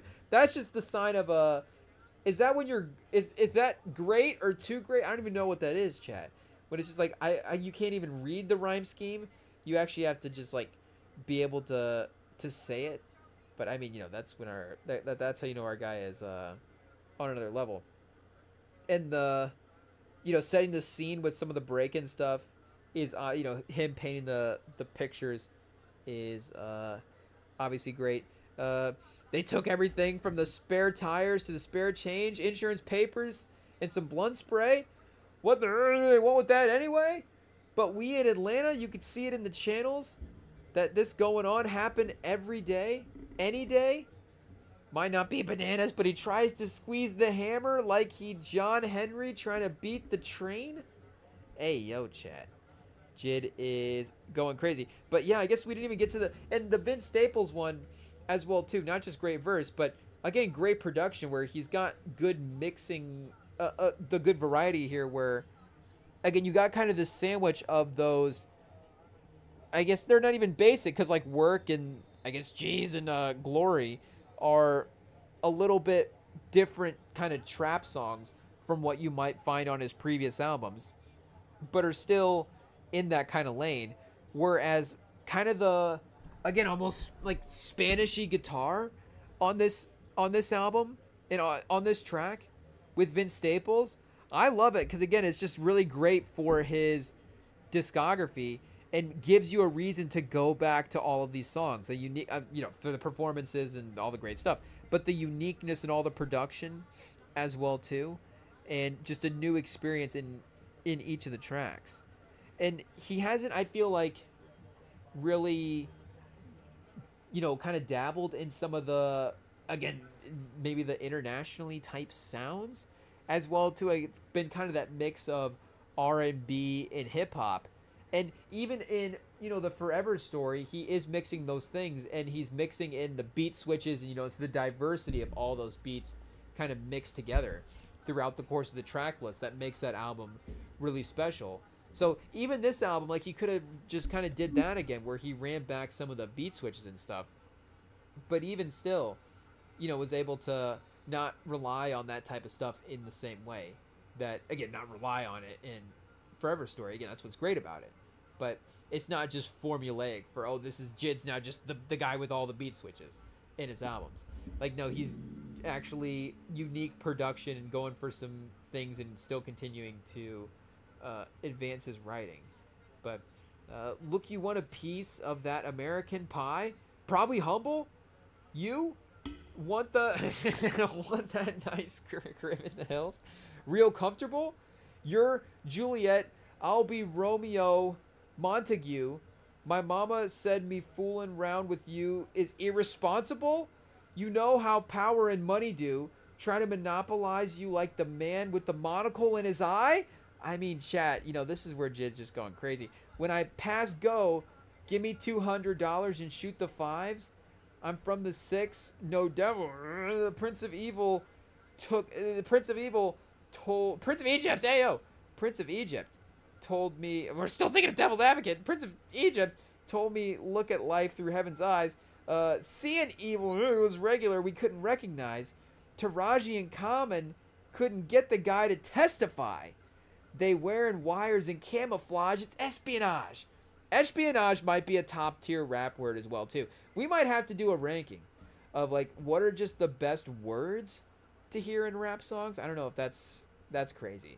I don't know. Booty #1, chat. Hey, yo, it is what it is. It's not even all references to booty. It's just when people rhyme booty. Again, I don't know what it is, chat. Somebody's gonna have to explain it to me. But yeah, like I guess bar of the album. Those boys stupid as Amber Rose booty. I'm not even, give the Grammy to whatever bar you want. That's the, and we'll all give the Grammy to Jid. It's one of those things that'll all work out. But I'll just be like, why did Rem vote for that one? So, the vote works. But, yeah, it is. But espionage is a good one. I don't know if again, not a lot of guys are rhyming espionage. But that gives you James Bond vibes. This a little bit different, Well, I guess wearing wires and camouflage, not too far off of James Bond. But, maybe thinking a little bit more street level there. But hop into the ride, it's a Hellcat, but the vessel of God. Cops probably stop me any time they feel jeopardized. Pull me to the side, I go IG live. If I feel endangered, I'm a up my. I guess that's our sound effect there, Chad. Do it for the squad because it's no child ever left behind. Hold me down, dog, have my back, and just protect my spine. And if they at your neck, it's wrecking time. Only one shot could kill. Oh, there's no. Hey, yo, Jid is not saying that. Only one shot could cause a second line. Riding through the city with the strap on. At the gas station on the trap phone. Traffic with the block on. They in the mix, but the plot twist is made it out the 6. Hey, yo, Chad, 7 in the morning off of Boulder Crest and Flat Shallones. No, I haven't ate. I finna eat off these rap songs. Hey, yo, that's like just back to the old days. Shout out. It's that type of bar mixed in with all the brilliant rhyme schemes that makes that bar work, because that's just like that's a great bar. I finna eat off these rap songs. Shout out. Feels like every rapper has had their version of that at one point. But let's see here. I got all this on my dome as I write more sentences. I explode like a truck of nitroglycerin. You just a bump in the road. You might go missing. I'm psycho. I keep a pole like I might go fishing. Hey, yo, chat, shout out. So, again, this is a little bit more fun flair with the production, which continues to skate. And we get Sierra on a track 2025 Sierra and Earth Game. And again, this is about as unique production as you'll get for JID. And it works, chat. Shout out, Sierra is fun. Sierra on the hook.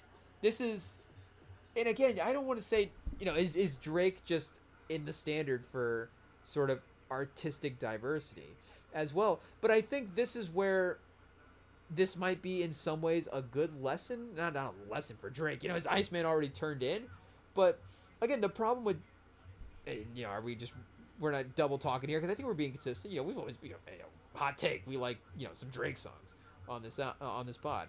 But the thing with his albums have always been there's just been too many songs. They've just been a little too bloated. So you've got JID still gives you the diversity and the base, the more standard kind of rap hits and the diversity in trying, I don't know if you want to say like trying to create hits or pop and, attempts or whatever. Again, if it's certain artists, they get labeled for going in that direction. And it can be, again, JID is still like giving you verses and rhymes on a lot of these where it's not like, he's like, oh, here's my Jamaican singing voice as well too. But, again, he's, I guess, speaking Spanish at some point. But he's just not saying like, okay, here's 25 songs. He's trimmed it down to 15. Whereas even some Sexy Songs for You, it's, and I guess, maybe a little more hit or miss in the bigger culture on some of the total track list compared to some of his other albums. And, a collab album with Parties Next Door as well too. But even, that album, it's like, okay, you curate that down to the 15 song range. I guess you curate the right 15 songs. And then, double back like the deluxe. I mean, like LeBron told us all, here's 2 more for you. Or like JID, with the pre-lux as well too. But, I mean, that's what Drake would have done. I mean, Drake would have, I guess he does have the singles and the packs and stuff that he's dropped before the albums, obviously. He's, at this point in his career, he's kind of had it, you're in the game this long, you kind of had every move and dropped as many albums as he has, You've kind of done everything. But in chat, we're getting an alert that a NFL player was taken off the field. I guess it doesn't say why, but it just said he was taken off the field. And the Lions-Falcons preseason game has been suspended. So, hopefully everything's okay there. Hopefully it's not, we all know the name. I don't want to just throw the name out. I'm not going to avoid saying that. Obviously, shout out to Mar Hamlin. We're all good that he's okay. We don't want to just become like a label that, we just gets thrown around frivolously as well, too. But, it says with 4:50 left in the fourth quarter. So I guess, I don't know if that was a play or, again, just kind of a thing. But I guess we'll just have to we'll have to see what happens there. As more information drops, I guess.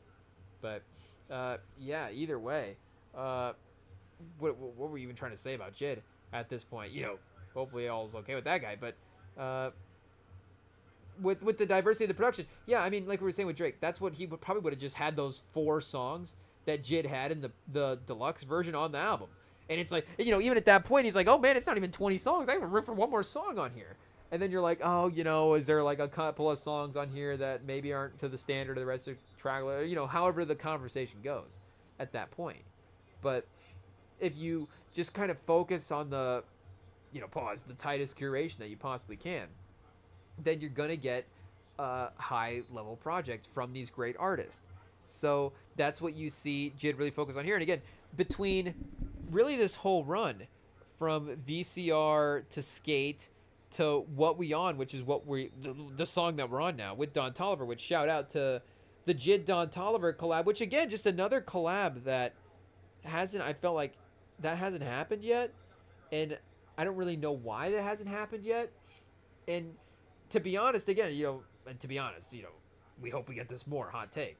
But yeah, it was just a great combo to have teamed up on a song because you get the melodic, and rapping ability of Don Toliver. And I guess the same goes for JID as well too, but the way, the Venn diagram of their obviously melodic and rapping abilities is perfect, where JID is gonna handle the verse structure-y type stuff, and you can have Toliver on the chorus and the hook stuff, but maybe Toliver can still give you a great verse and JID can still help in on the choruses stuff as well too. And you kind of see that here as well though Don T's verse is not crazy. I guess he is going back and forth with Jid a little bit here as well, but he is again at his best as well too. With and I guess I was gonna say not crazy like not crazy long. It's not like he's like half the song as well too. Like, he is there throughout, for sure. But yeah, the little like distorted production that is there at the beginning is just great as well, and really again a one of one song in Jid's category with Don T. So because I mean obviously he's not on the Never story, right? And is he on the Spill again? How do you say that? Is he on that collab album? It doesn't seem like it. So wait, let me just do a quick search on the phone because I just like I not even for research or it is for research, but I just want to know. Jid, Don Toliver. I mean, I guess Jid on a Don Toliver album, obviously, but I can't think of one as well too. So yeah, shout out. This would be the first one, collaboration, between these two guys. So hopefully it's just start because I think Don T might have said that he's dropping an album this year as well too. So if Jid is, out there and all of these guys are kind of collaborating with each other, and these are the top guys in the game as well too, then hopefully that collaboration continues into Don T's projects here. Let me look that up real quick and make sure that actually is the case. Don Toliver new album for 2025 announced. Apparently, okay, yeah. So there is something that the source Don Toliver teases new album for 2025, maybe later at the end of the year. So who knows? Probably not doing the Tyler the Creator turn it around and drop it that soon. But again, soon enough that it would definitely have Jid on it at some point. You would assume. So hopefully that part of the discography continues to expand. Pause with both of those guys. But Jid and the iconic Black pause collab as well too. You gotta have that on the album. Shout out. So this time you bring in Ty Dolla $ign as well. Ty Dolla $ign always crushing the vocals, and like we said, we've moved into a little slower part of the album here. The Don T song, kind of some good energy there, but you still get the Don T vocals to bring you into that melodic phase. But Ty Dolla $ign, we're full on crooning at this point. It is what it is. And then Nobu with Jesse Reyes, I guess. Shout out Jesse Reyes. But this is Jid's singing performance on this is great as well too. The cadence, the flows that they have are really great, and his production in those softer melodic songs is always great. And again, I always love it. It provides a great album experience. I like the diversity, the different sort of types of songs is going to be great. And obviously if you're able to put together 15 amazing whatever, however many amazing, I guess we have full playlists of songs that are the same type of vibe. So I get, in a sense, it doesn't always have to be just every third song has to be a different type of song. But you get what I'm saying, obviously. For the course of a track list, for a guy that might be more lyrically and sort of rhyme scheme and hippity-hoppity focused, for him to go into these melodic cuts, the artist diversity and the track list diversity and the sort of sonic breaks that you get are valuable, I think, in re-listening to a whole project. And again, he's great at crafting these just great start to finish listens as well too, because I think, and I guess for me personally, because of that reason, and every hot take, every great artist does that. Even Kendrick does that as well too. Kendrick has obviously with Luther being one of his most successful out of this latest album, but even a song like Dodger Blue a definitely, different type of production that he's used, but a low, like, you're gonna, a little bit more of a cruising laid back is the word I'm looking for, type song, compared to, even a, reincarnate, or like, TV off, or peekaboo, or something like that, a more traditional aux banger. But maybe, sunset and chat, kind of cruising, vibing around. Maybe now all of a sudden you're playing Dodger Blue at some point, and then, sundown, maybe you're playing Luther. Who knows how the night goes? I guess in the perfect world. But for Jid, you get that same type of uh, thing as well too. And I think, again, Kendrick has been really good at that. Drake obviously, has the artist diversity as well too.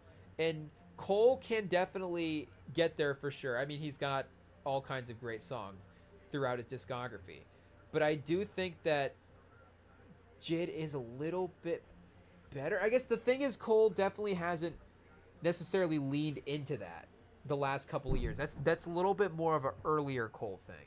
I don't think he, the off season, he's really dropping bars. I don't think, on the fall off, is he gonna have like a R&B radio hit, like I'm doing a hook singy song, a crooked smile. That's definitely, again, more back to that era. Or, but even like 2014, it's obviously got, massive songs. A song like Hello is a little bit more of a softer cut, and I guess he's going for some singing on that one, for sure. But, for me, Jid's right up there with the best of those melodic rappers in the game. And there is something to kind of a uniqueness, or just an authenticity to a vocal performance as well too. Obviously, like we said earlier, like Bryson Tiller dropped an album today. Like maybe Bryson Tiller has better vocal range or whatever. But again, just sometimes a good, not even just genuine performance, but you get what we're saying, just that great performance from a guy that maybe doesn't have, the vocals are an 8.5 out of 10. Like, it's still a 10 out of 10 performance. But then after the interlude, we pivot right back into some of the energy as well too. So yeah, that little stretch of the album right there again is like, who knows what will be necessarily hits out of here, because I do think that the way he's rhyming on, obviously, like a single like Work, or G's, or even, I guess we'll revisit K-pop here as well too. I think he's going kind of K-pop's 5 minutes, so that maybe there's a couple, I guess, beat switches maybe here. I guess I haven't revisited the last couple songs necessarily. I guess those would be the ones where is K-pop the one where he says those boys stupid as Amber Rose booty? So maybe we should be revisiting that one a little bit more. But yeah, here, let's go see for on McAfee as well too. So we have got and I should mention as well, there's like the kind of distorted vocal thing he had going on, which he did have on the song with Don Toliver, and it's on another track as well too. I think it's on the track with the clips, where it's like 12 barely been to those apartments, and I do like the vocal guy that who's ever's doing that. There's I forget, we'd have to go back to here, let me go back to the Don Toliver track real quick and see. Okay, chat, I'll replay the Don Toliver song if you're making me. What is he saying at the beginning of that one? I might have to mute it quick, chat. Sorry. We can't get taken down, but I gotta hear this.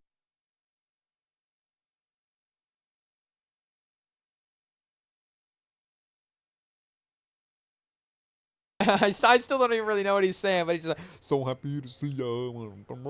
Let me see if this one with the clips is the Apartments guy. Yeah, this is the guy right here. Who is this guy? Is this Jid just like distorting his own vocals?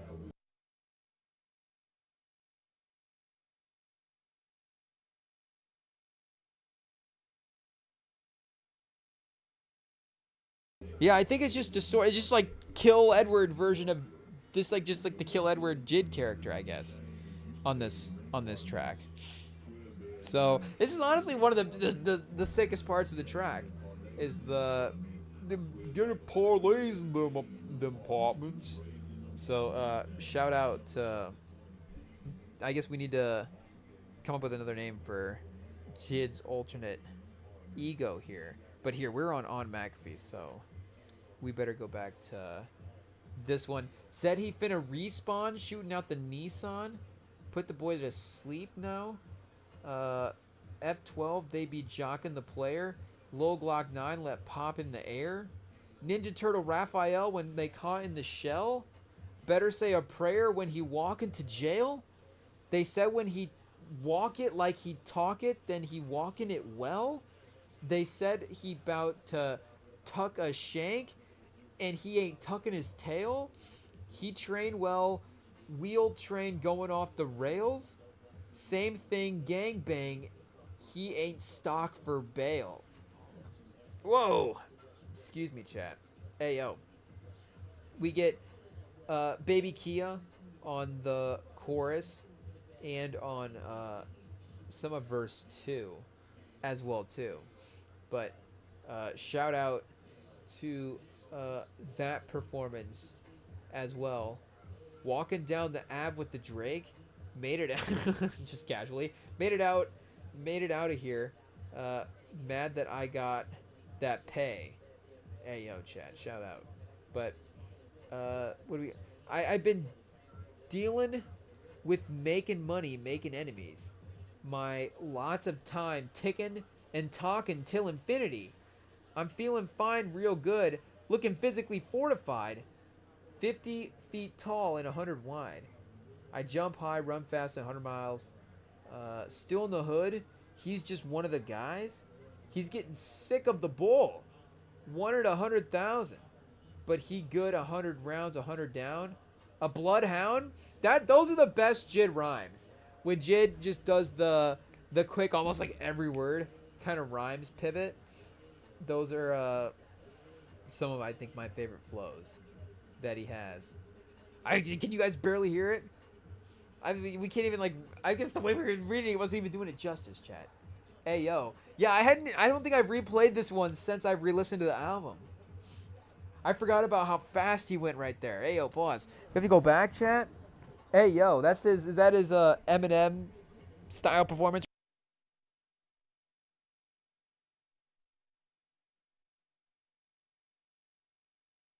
Should we see if we can keep up, chat?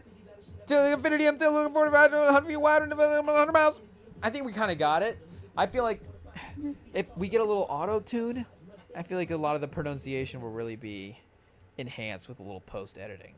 So, you know, Jid, the thing is, he's just a master curator. He can do it on all the songs. If we have to, we can maybe pull out the fast rap for a song or two. But I don't know if we can, every night, 82 games, lead a team. It is what it is. We know our lane. But, yeah, I want to say Of Blue is a little bit more in that melodic vibe as well, too, because is it Mariba, how you say the feature's name on this track? I want to say that this is the feature that he has with Sandstorm, and that is a good sort of R&B performance from Jid as well, too. He is really good on that track. So running back that collab, of course, is a winning duo. Here, let's see if we can get the album back up. But I forgot this one was 6 minutes. So do we get a beat change on this one as well? I don't know. We'll just have to stay tuned and listen, I guess.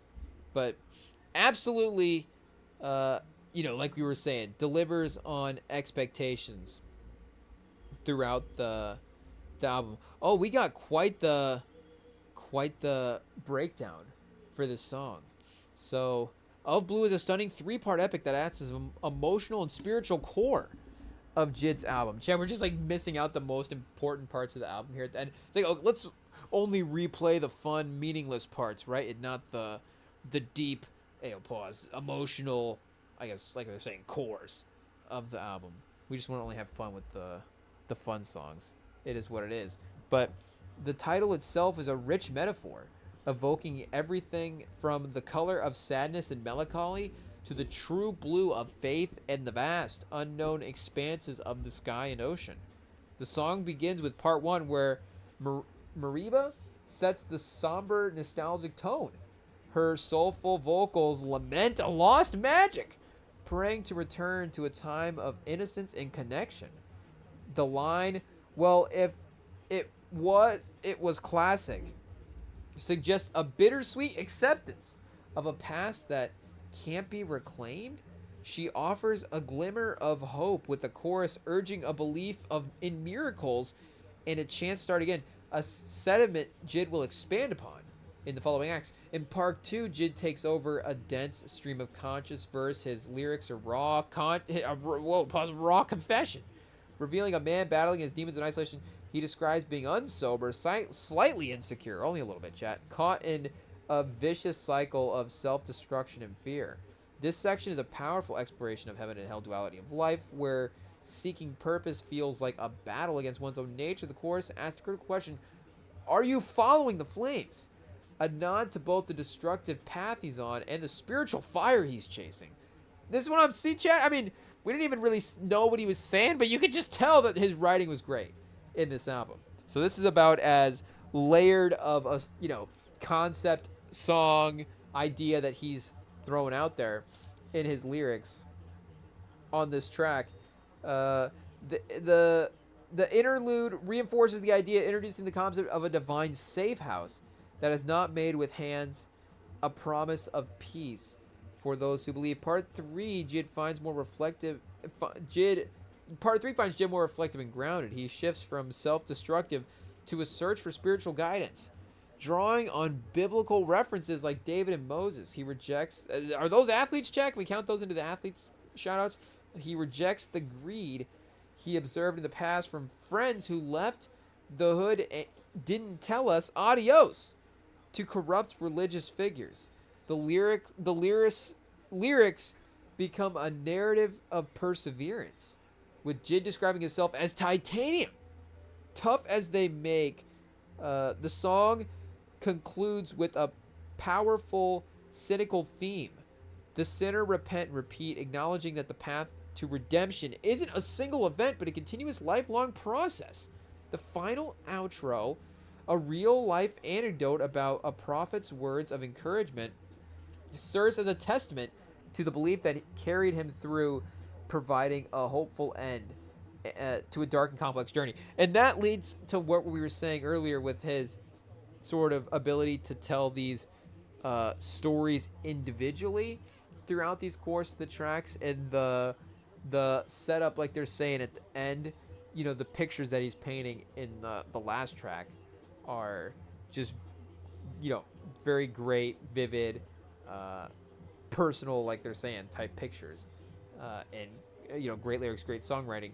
And I guess we're not quite to that track yet, but his ability to, or the way he just kind of ends the albums on those lyrical type cuts, or specifically I'm thinking 2007, and then that outro beat as well too for 2007. So it's just one of the great beats, but it's just such a great tone setter. And you listen to kind of the whole journey, and again all of the different lyrics and emotions and thoughts and stuff that are going on throughout the course of the album, and just kind of summing everything up in this like a simple story. And here's something from the life, and here's kind of where it's always kind of a here's where I've been, here's where I'm at, kind of here's where I'm going type of thing. And I guess that is in a way the three sections of this song of Blue, like it was laying out as well.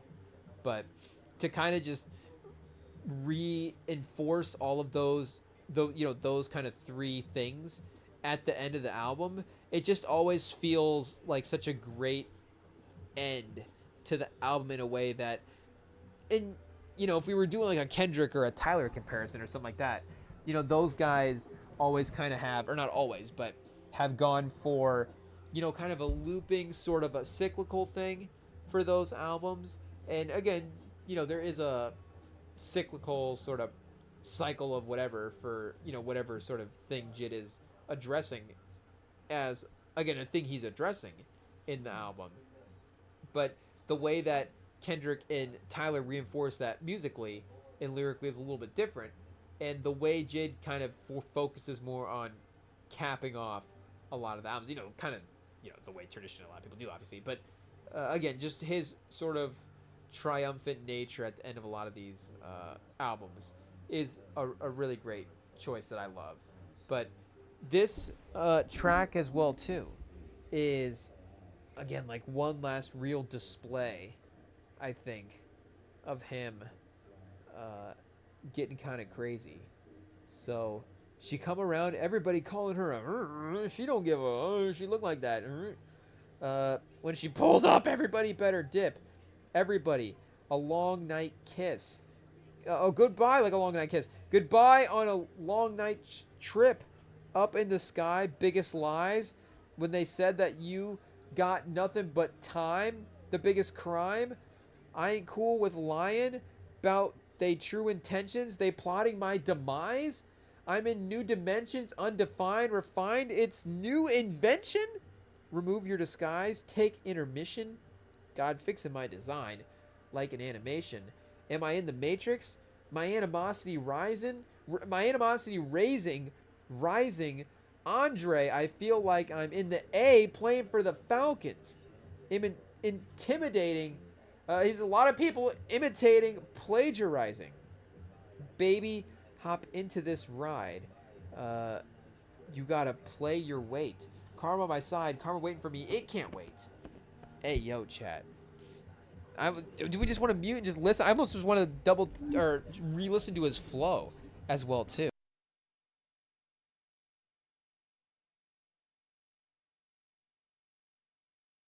What does he say? Karma's about a movie score. Karma Scorsese? Oh, whoa.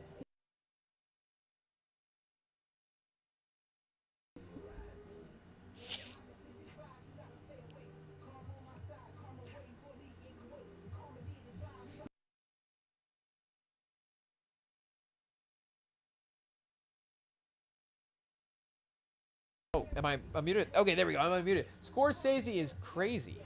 Hey, yo, chat. Like, it's those that kind of feel like they're sitting right there sometimes, where you're like movie score, Scorsese, but also once you unlock it, it's like, oh, I'll never see it I'll never see this word the same again. It was just right there. I mean, perfect rhyme scheme, chat. Karma's about to score a movie. Karma Scorsese. F you up, pay me. Karma about to have another baby. I've seen Karma on the run. Corner with the K. She spray G. Wait, where's he at in the song right now? Oh, French Montana. Wait, we're right here. Me and Monty, like French Montana, we stay scheming. So if Karma coming back for what we've done, then I believe it. But for now, I'm on the path to spread love and do good. We done seen so much effed up stuff and we got used to it. Just like a baby mama in month 9 pushed through it. I swear this a vibe. They sellin' God, we trust music. You say you're on demon time and I think you sound foolish. I found the time to read between the lines and I can prove it. My mindset on thinking out the box like a Rubik's Cube. Them dudes stupid like Ruby Rose Booty. Chat, we've been saying the wrong person's name the whole time. It is what it is. They pulled that right box. Yikes. Shout out. But either way, chat, we'll just have to write our own song, I guess. Them dudes as stupid as Amber Rose Booty. But Ruby Rose? I mean, obviously. But either way, it's just compliments all the way around. It's just bars and shout outs. And, we say it in every rap song, every rap song, every album that we listen to. But you got to have at least one shout out to the ladies. You got to name drop somebody. So we got Ruby Rose. Not a hot take. That would have been on the bingo card. Would have been probably an option for sure. But shout out. We like it anyways. I'm trying to find my purpose, like I'm stuck in perpetuity, but high in the sky. I took a flight and stewardess, and you ain't know what I've been through it. Hey yo, chat. Karma came around. The whole crowd started booing, like they'd seen a ghost, a poltergeist. The night's brewing. It's fruitful, the tension. You can slice a knife through it. Probably need the jaws of life to bite through it. I ain't frightened, so I fight through it. If I do it right, then I can end the cycle here tonight because I saw the light.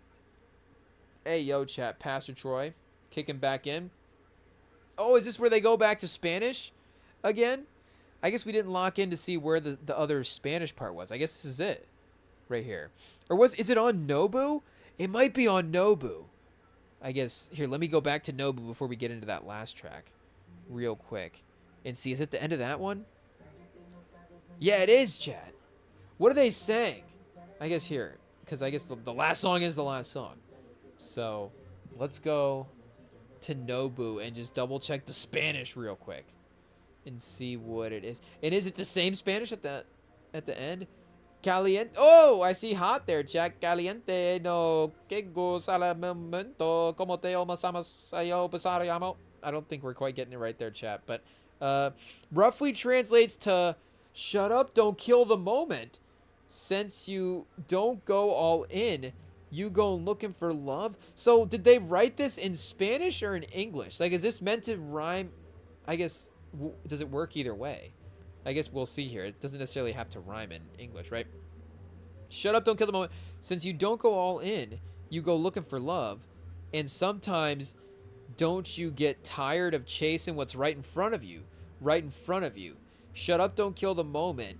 Since you don't go all in, you go looking for love. Oh, and they just kind of repeat it as well, too. And I guess, as kind of a outro hook, it's not like a rhyme moment as well, too. But wait, caliente y no... Wait, I guess, how do you say... Oh, cayete? Is it cayete? I guess, I'm thinking the moment's hot, so, caliente, but, cayete? Cayete y no... El movimiento? I guess we could try it again, chat, but it's not going to probably work the second time around.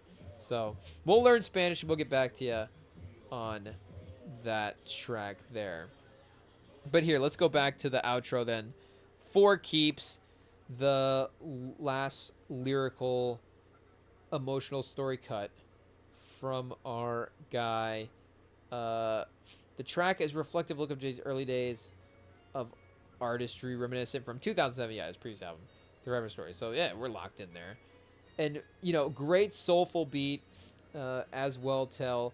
As well, and yeah, just kind of starting. Again, there's kind of like a present thing there with the every time I think the mojo gone, here comes the feeling that I've been, trying to find for so long. But just that classic sort of writer's struggle. But that is maybe something a little bit more of a guy entering his prime time thing where that chase upward maybe in those first three albums. It's just like the hunger is there and the things to say are always going to be there. But like you're saying, he's always able to find it. But people all around the world knowing your songs. So this is for the diehards and the casuals alike that press play soon as the clock strikes midnight. Hit up all my posts with the comments and likes. First on the site trying to cop the merchandise. Could recite near every single verse I write. Or bought tickets to see me on the stage with the mic. And tell me after the show how the songs changed your life. And it's y'all's energy that's keeping on the lights. I was down bad, scribbling my life in the pad. They said go get a real job, put the mic down, it's a fad. But I said nah, nothing. Was headstrong, so I kept on. Was fueled by the fact that I was slept on. Wanted to prove I'm dead wrong. Wouldn't take it to the next song. Told my mama I'd make it. She I hope you're right. Worked up the courage to hit up the local open mics. Me and these raps got a bond so tight. I'm back the next week, even if I bomb the night. It's like for real life at Domino's writing rhymes on the back of a timesheet.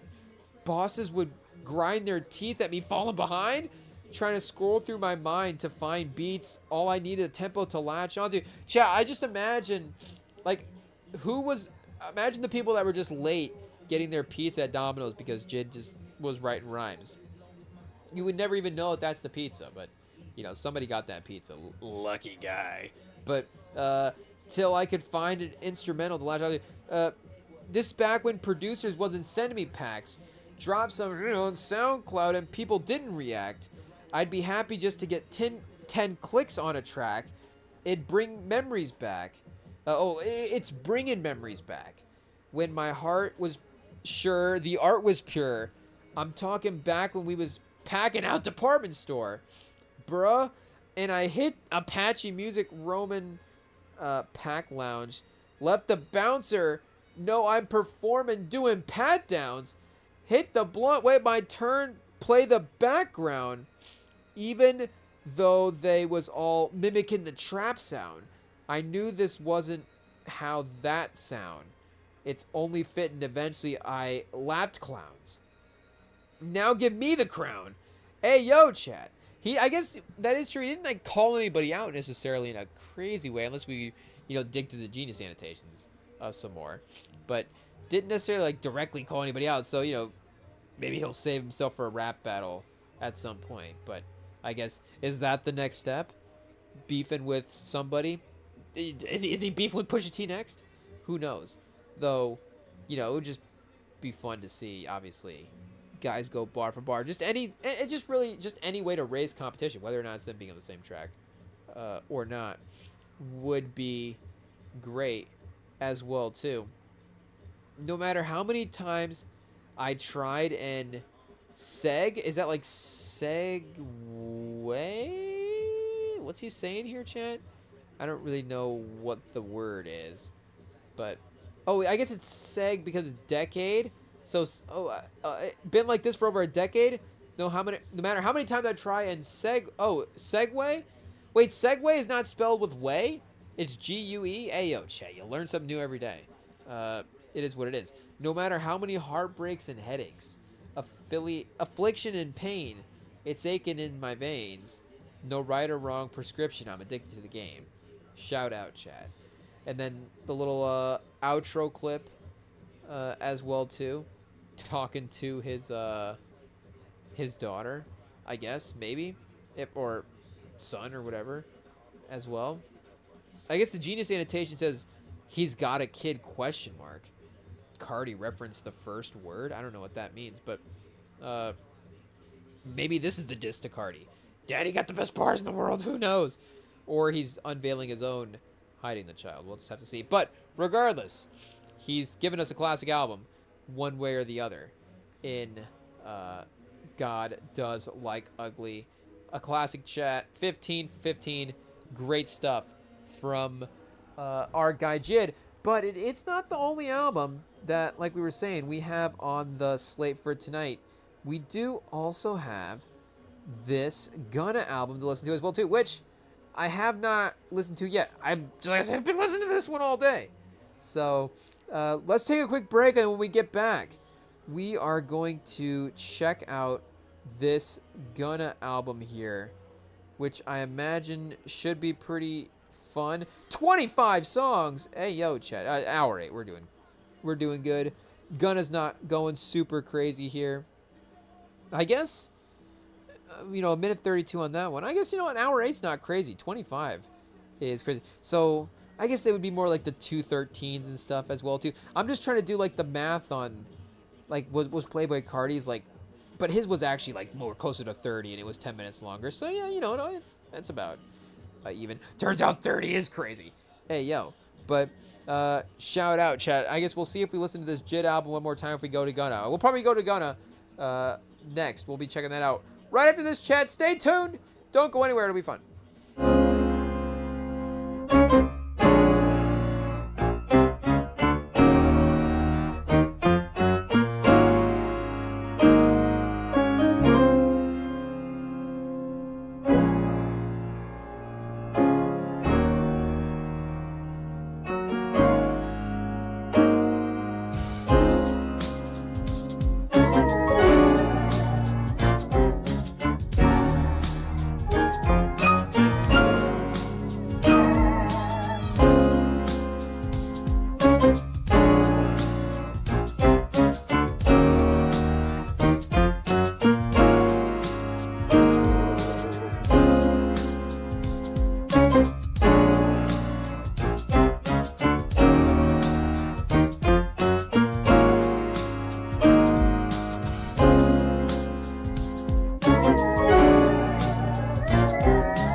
right, chat, we're back. IT, hit it. Let's go. Gunna, the last one. I don't know. Does that mean his last album or the last one of the series? Because, you know, he had Wanna as well too. So maybe he just goes into a different way to start naming his albums from here on out. But, you know, continues his album a year trend that he's had, of course, going for basically, I guess, since 16, 17, 18, 19, 20, 21, 22, 23, 24, and 25. Yeah, shout out. This guy is one of the craziest workers that we have going right now. I mean, you know, all of his stuff is, you know, classic to some degree. But the last, and I guess, you know, I'm just looking at this artwork with the last three albums. But his last three albums have been, you know, there's a consistency and a greatness here that is not necessarily undervalued in the streams. You know, he's, I think, more monthly streams than our guy Jid. So again, there is probably, you know, maybe like he might even get the #1 debut as well too over God Does Like Ugly. That'll be a fun sort of commercial battle to see what happens there. And I kind of like the battling, but it's not even necessarily the battling. It's just sort of the eventizing of the day, because again, the battling and the commercial success, like the commercial success, like the fans do bring that up. Obviously, I get the fans, you know, in the conversations and stuff like that if we're having those type of debates, I guess. But you know, whatever, I guess that point would need to be called for. But you know, artists are always like, oh, why you guys, you know, bringing up these type of numbers, and like, you know, I was saying why people are saying like, don't worry about it, don't critique, don't do all that stuff. But it's not even necessarily about the numbers. It's just about a way to look at, there was obviously a ton of people clued in on one thing at one time, but when you get days like this and you get multiple exciting things, you know, it does kind of help sort that out a little bit. But it more so is just like, as fans, we just want these kind of exciting days, again, more so than, and in some ways we do, you know, at times, you know, we'd be like, hey, this guy'd be cool if he went #1, for sure.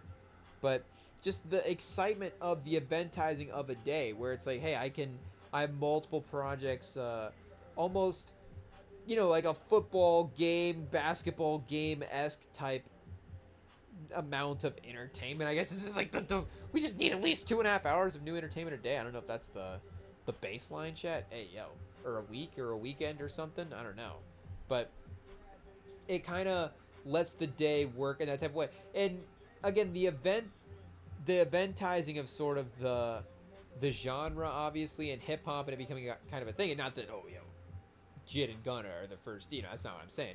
I'm just saying that it is fun. And I guess kind of the first one this year as well too. I'm trying to think, did Playboy Cardi and who else dropped? All right, it just shows you, hey, shout out to Playboy.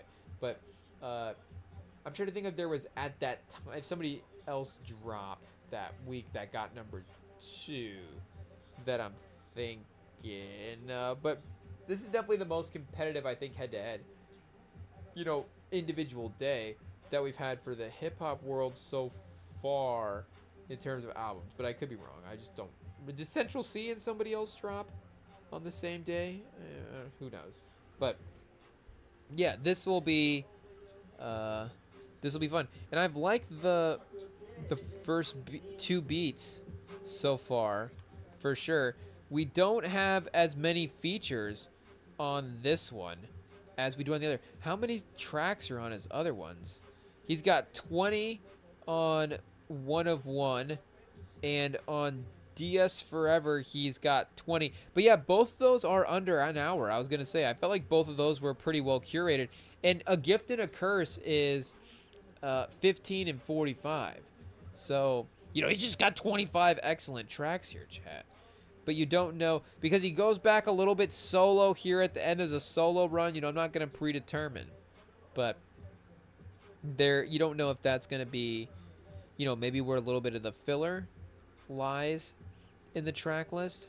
But we've got Burna Boy, WizKid, Nietzsche, and Asake as the features on this album. So Offset, chat, the first one up, that is going to be fun, of course. But yeah, we've gotten, of course, a little bit the kind of classic, darker combo melodic tracks a little bit through these first two.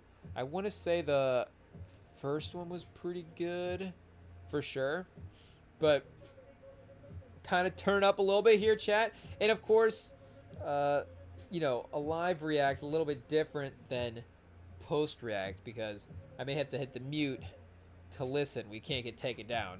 Unfortunately, the copyrights will not allow us to listen along.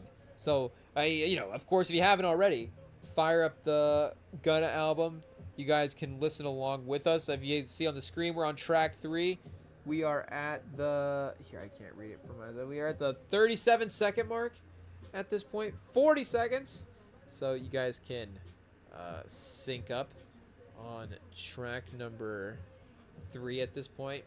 Yeah, a little bit more of a banger here, chat. Hey, yo, pause. But this one's going a little bit quicker here. We might have to hit the mute.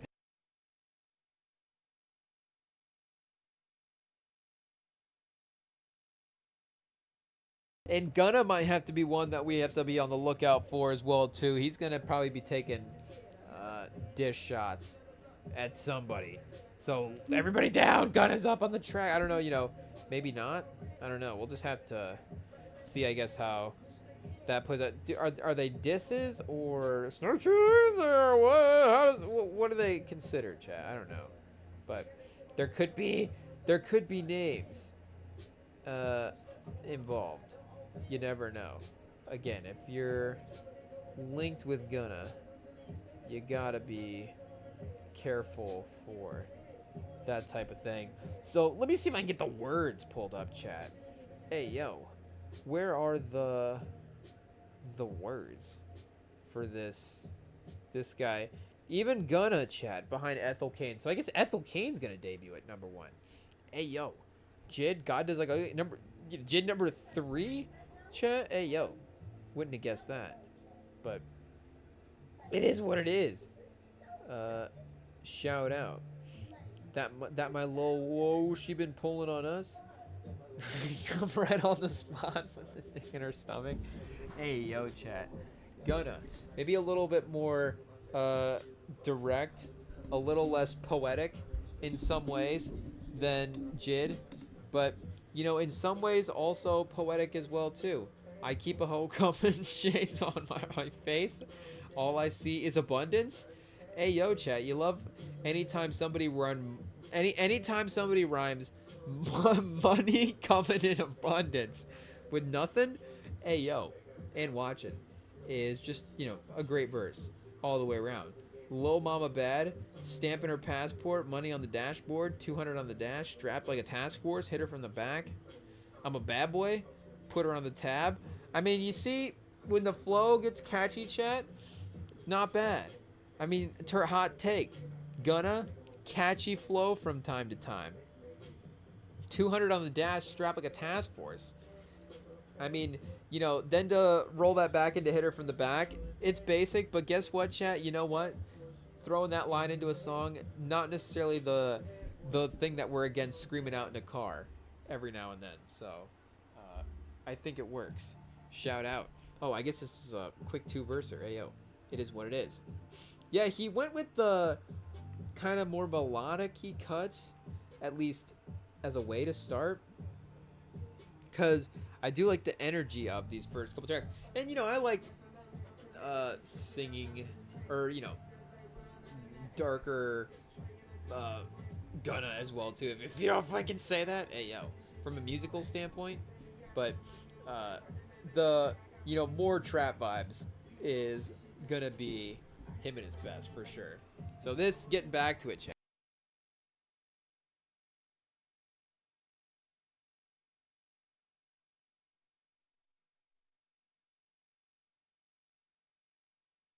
This flow is definitely not as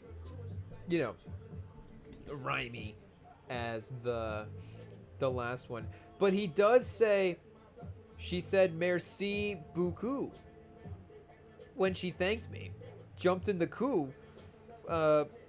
you can hear the gears changing. Barely take off my top, cause I'm famous. Ooh, hey, walk how I talk. I don't do no explaining.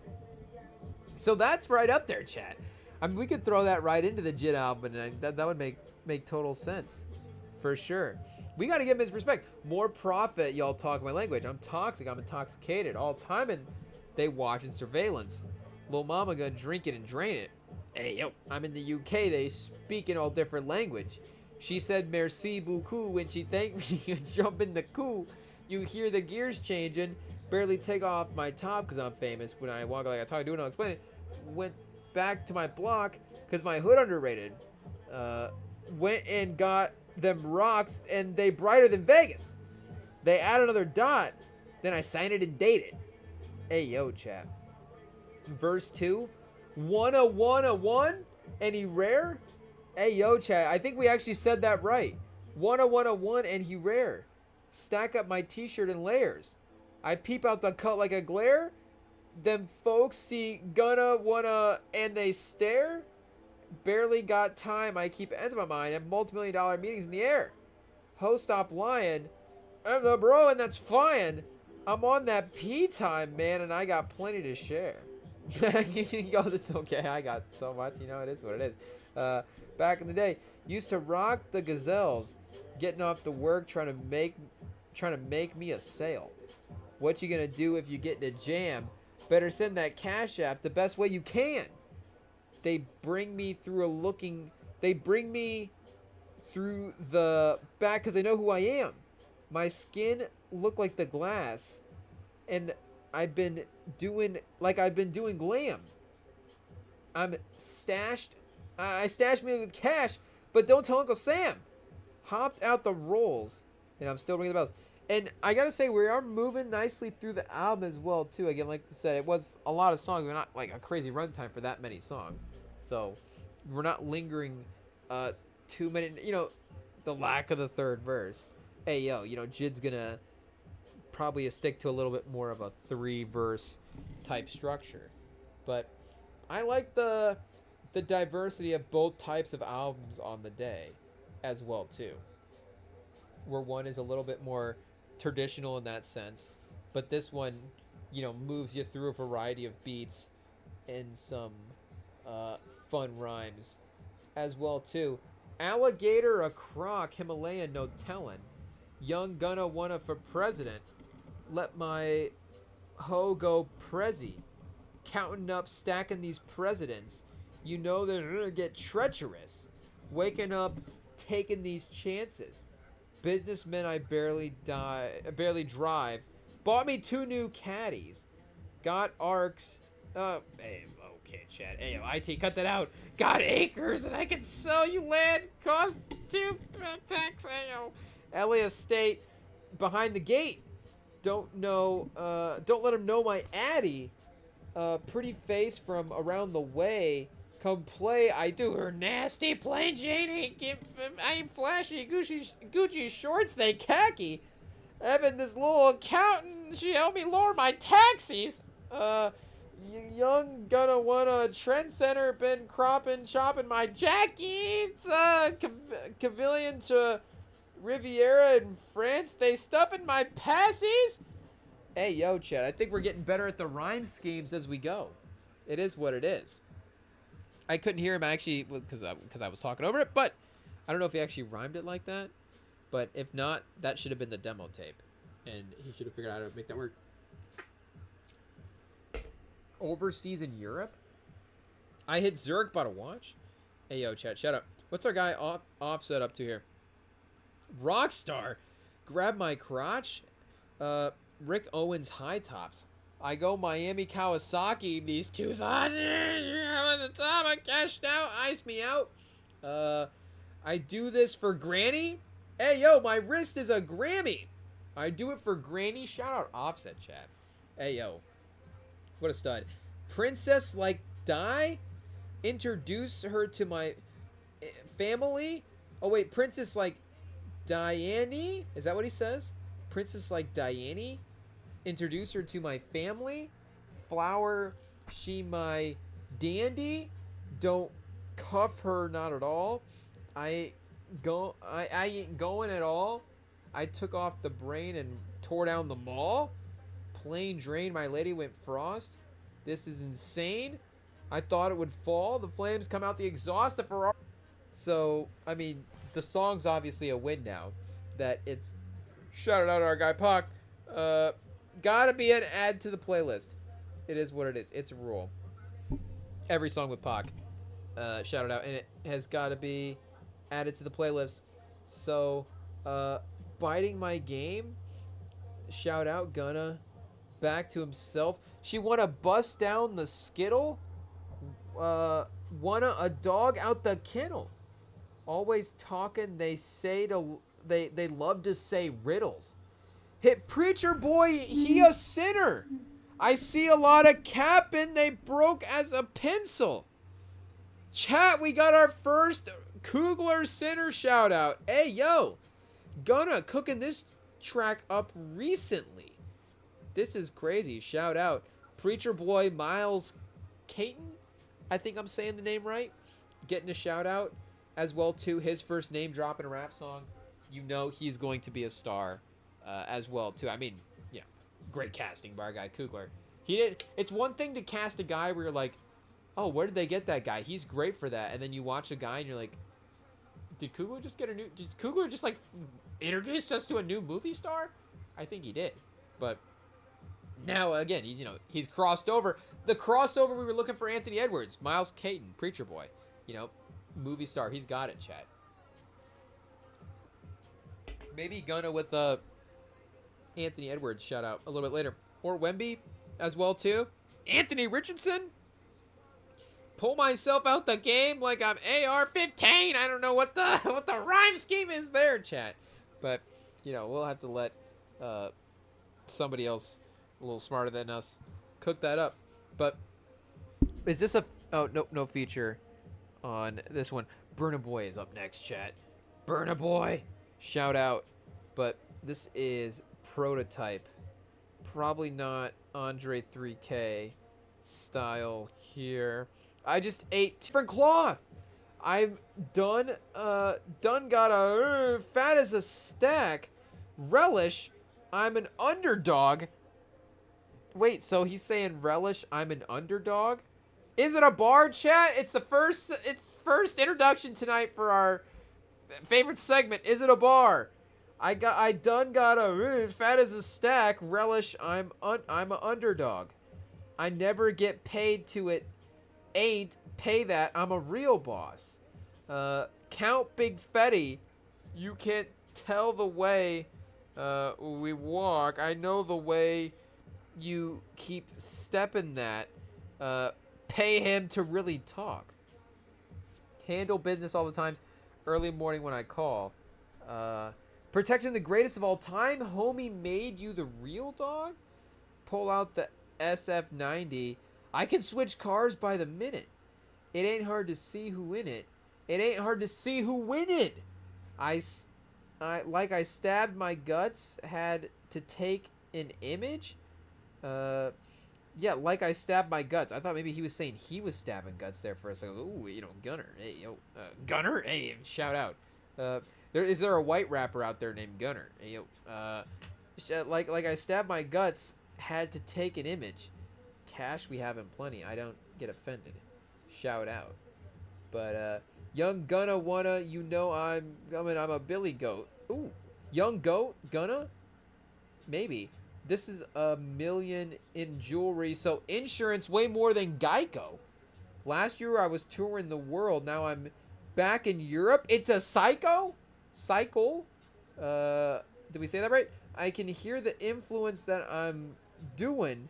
I don't hear though. It's a young Gunna wanna, and I know I ain't coming. I'm a Billy Goat. Okay, there we go. We got the rhyme out there, right? I got a trainer. She ain't had to get lipo. Had my name retweeted. Musta had to be a typo. So is this the... Oh, this is him speaking on Young Thug, chat. We finally got a reference. He had to bury it in a 25-song album. an hour and 8-minute runtime. You know, it's not buried in there, but it's quite a ways into the track list before, you know, anything at least jumps out on the Genius as a reference in that type of way. And that's literally all it says is run the cash, need it pronto. Whenever man got a blunt rolled, got my be a trainer, she ain't had to go get lipo. Had my name retweeted, must have been a typo. Petty cash, going recycle. Hitting the pull-ups, pressing heavy, ain't light, no. Call it what you wanted, I just want some earnings. So he is kind of working out. Is he working out, getting ready to fight Young Thug? Is that what he's saying? Is this like his, you know, push-up training sequence? His rehab sequence? Chris Hemsworth in Extraction 2? Just like loading up the sled outside the cabin, just doing pushes, getting ready for revenge. I don't know. But we'll have to see, you know, the Gunna transformation. Maybe Gunna will be on the next cover of Men's Health. Luka Doncic in August and then Gunna in September. Chat, hey, yo. It is what it is. But are we even on? Yeah, okay, we're on the Burna Boy feature now at this point. We should have known from how vibey this track was at this point. Blowing down our line. You the buster type? Knowing what you lying, we don't go for the hype? Catching from behind? No, I'm a snipe? Suck it when I drive, baby. You know what I like. Whoa, Gunna. Hey, yo, Gunna's driving? I mean, you don't get yourself a driver these days. Somebody to take care of those responsibilities for you. It is what it is. Where is Burna Boy's? Don't bring a friend if it ain't gonna be a threesome. Whoa, Burna Boy's got some rules to the friend group. Hey, yo, wouldn't pretend. Ain't gonna lie. I'm trying to freak something. Hennessy, you a sweet one. You a freak, you's a demon. And I'm just one more body. I don't really mean nothing. I day control, call me remote. I guess, I don't know why I don't know that word. If I push one button, it's off with their clothes. And if I don't do nothing, I do the most. Hey, yo, Chad. So Burna Boy, a little, you know, just a little light, vibey crooning throughout the album. Get him on the hook as well, too. That's fun. Oh, shout out. Gunna's got a track in here called Podcast. Hey, yo. Track 14. I guess we'll get to that. Is that him actually speaking about this stuff? He's like, okay, I'll just do a short podcast interview in the track list and see how that goes. But and then I guess WizKid, so features in back-to-back tracks. Hey, yo. You want to chill or tee up? Bring me the guns? Get them beat up? Slow it down, baby. We ain't in no rush. We flying Gulfstream with the bat on it. She said she don't care if it's sweat on it. She washed it clean and she care it. It's covered and you know I care of it.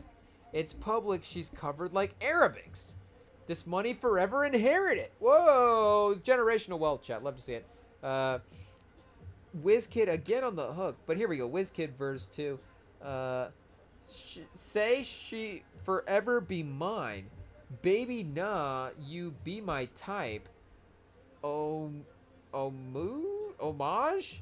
Show me the sign? Say she forever be mine. Swim in your ocean, baby girl.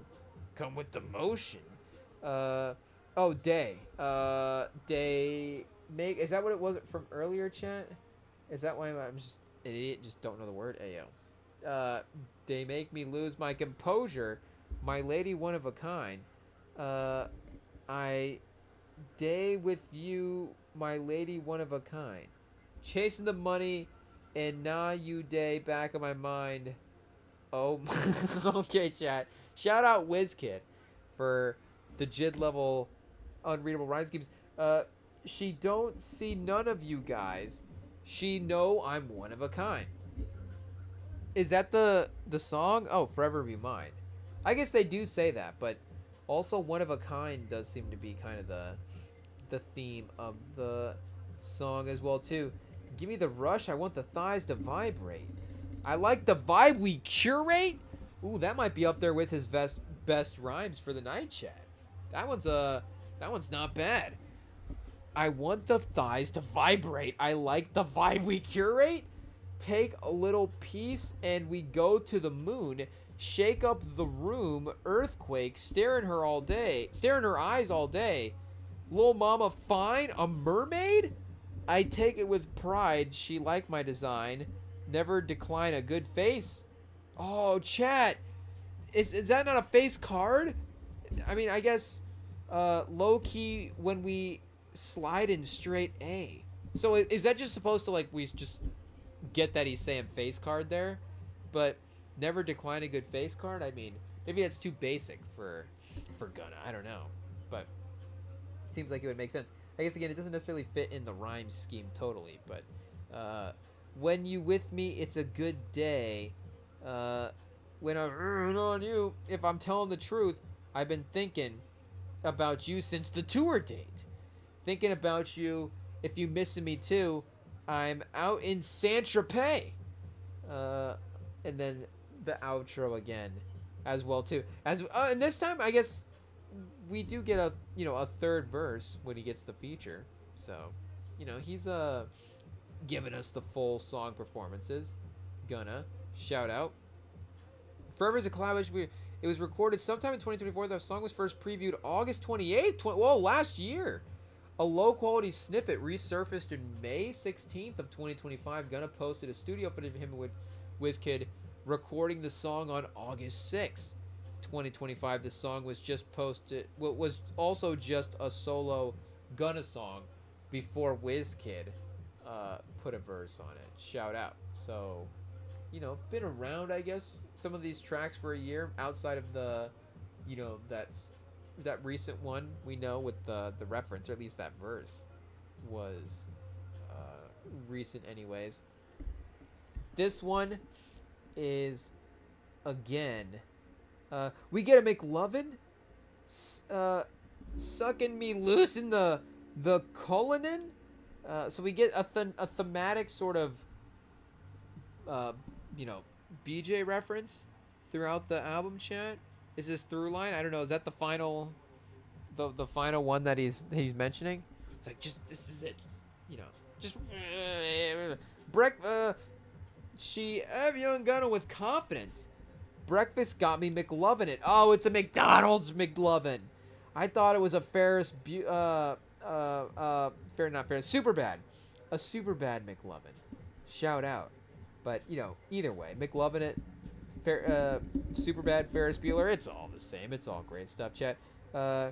Eat her on a plate like turkey. I'm stuffing it. Whoa. Put it right where her stomach at. Open wide. Let me come it up. Hey, yo, chat. Gunna is,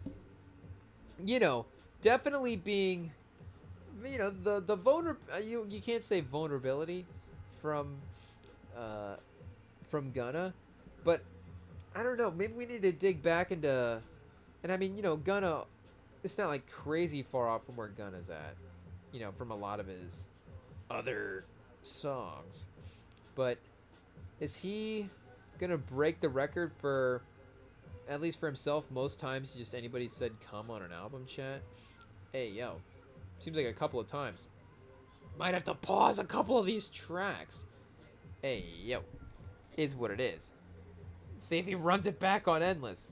Again, over Unler one time. Okay, he says I'm coming like John Dillinger, but I don't think he's saying it in that way. Hey, yo. Yeah, I hear you, clown. But this the next go around. I'm coming around like John Dillinger. Told my accountant when we hit 100 days in the year, we count every penny. Hot sauna. I'm burning up. Running they mouth. I heard they done enough. You new to the money? Ain't made enough? I'm working her out like I'm training her. Digging her mouth. She love to go down south. Maybe give me the cranium. This titanium. So, not to completion by verse 1. Hey, yo, chat. It is what it is.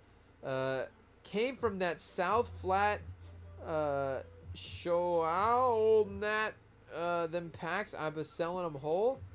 Gonna wanna. I'm in the back of the back, sliding with a few of those. Counting this paper. I'm thumbing through hundreds. This money's got me in a choke. Chit chat that cap and put it on wax, and it's in bold. Ooh, need me some racks every day. Income tax bringing in the load. Okay, Chad, I think we made it out without Gunna's saving up for verse or for the next track, I guess. At this one, I can't feel my face, so this is not a weekend sounding song. Doesn't seem like it, but time to reuse the title, I guess. Just a couple lower cases in there, and it's definitely a new song. That's for sure. She say the lamb got her. She say the lamb got her car sick. Oh, chat. Who getting car sick in the lamb? Hey, yo. It's the same kind of person that's gonna, complain about eating oxtail over and over again on a vacation, getting car sick in the lamb. I slow it down. About to ride and take her to pound. Give me the hard. Okay, Chad, here we go. We're getting another one in this track, I think. Ain't no playing around. Like I'm feeling like I'm taking the crown. Like this is crazy. Like, why does Gunna have cum shots in his lyrics? Like we gotta skip over the tracks with the shots in them. Hey yo, Chad. It is what it is. Gunna going crazy on the pre-chorus here. Coop with suicide doors. They don't know what's happening. I'm really rich. I don't do it for the gram. Now I drop heat like a torch. Okay, chat. Wait, is this one have a feature as well too? This is a feature. Got a plug on the bricks. Now he's stepping on. You can't tell me by my neck that my check long. Any hood that I step, they respect home. Any day of the week having stuff on. New convertible still got the roof on. I put black and gray paint on a two-tone. Double R pushes. Hop out the suicide doors. I'm shoving. I'm pushing. Oh, there we go. That's what we were saying earlier. Watch how cameras flash. Yeah, they point and looking. She crack a smile. I know that she took it. Hey, yo, Chad. Little unspoken, I guess, communication there. Okay, this is a track 14 podcast. Hey, yo. This is Gunna now just, I guess. Oh, no, we get one more feature. Asake. Hey, yo. Shout out. What is he saying on this one? And he's just no other references to anything with, I guess, what is he going to say? I don't know. But still, maybe you would think that'd be the not the main reason for dropping something, but it, be a big chunk of what people want to hear about. But kicking it on a yacht, I'm rocking on Rick Owen beater, pulling up in her town. I'm in a large two-seater, heavier on the south. I'm about to feed my people, running this like routes. It's gonna be hard for you to reach them. Came up from finessing, spin and save the rest. Put them boys to rest. They can't relate. It's going too much time on their hands. I gotta keep pushing. I'll show you who the best. Ooh, it's V time written on my vest. Okay, chat. Oh, was pushing P? Oh, you a P. Stop telling you. Oh, and pushing. Okay, so there we go. It just, people aren't updating the genius. Hey, yo, it is what it is, chat. Because this is obviously, we're locked in. We need to, I guess, see if we can figure out how to tell him to get an update here. But you a P, stop with telling, and you push it. Why my man trying to fresh out the nest? Yeah, I'm handsome. Tell it to your man. Okay, so see half on my wrist. See half of my wrist. His glass on my. I pull up fast in a Benz. Margiela Trent. I got extreme high spent. A fiend, I don't mix, so I dress so clean, I stay crisp.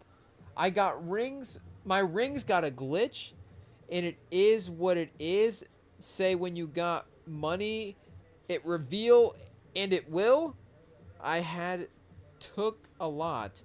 Uh, this got real in the field. I'm a boss. I get the whip first dibs. Couldn't be paid off. Couple years, don't trip. Call out my career. I'm lane switching. I'm lane switching gears. Uh, losing diamond in veneers. Elegant diamond put ice on chill. We get a chance to climb. Make it rain dollar bills. Every day I'm grinding hard like I don't got a deal. Started from the bottom, but I'm climbing over hills. Okay, chat. I mean, he's doing a good job of, for sure, definitely, giving good lyrical diversity throughout the. I guess, he's kind of going back and forth with a little storytelling, a little like, hey, now we're down with the ladies on this track. But, good variety in the verses and in some of the stuff that he's saying here. Pay these and clout. They love clout. They run in their mouth. Clubhouse. Stack my cash till it sprout. I'm trying to hold out. Treating this like a drought. Pay me the full amount. I see millions, I see billions. These racks for my well-being. I take my go skiing because she cold. I'm whipping a European. I'm picking up cash in yen. My name got value within. It is gold. Verse 1. Gunna walked in like a tall man. Show him all my growth. Got a light tan. Got brown spin. Got Granziano G5. Take the back off. We board in the flight. They can bet young one. Been playing the rackades all his life. I'm having my way from working all day and grinding through nights. I'm tapping back in. But keeping my spaces solid and right. Okay, chat. So this is definitely a good, again, diverse sort of cut. And maybe some of the longer verses, I guess not crazy, but good cut on these verses here. This one is definitely pretty good. Clubhouse is definitely a win for sure. So Satisfaction is the last feature that we get on this track list. I'm in my zone and I'm far gone. For my self-satisfaction, when I one reason I go light one. For my self-satisfaction. Oh, chat!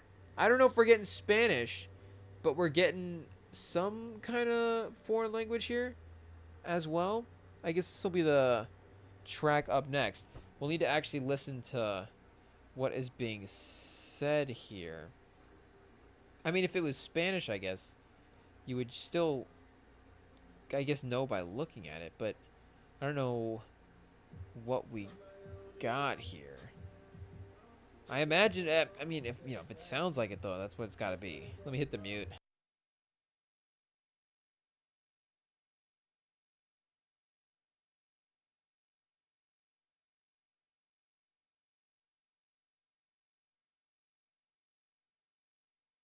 And I guess this is, I should probably skip a little bit. This is toward the end of the track here.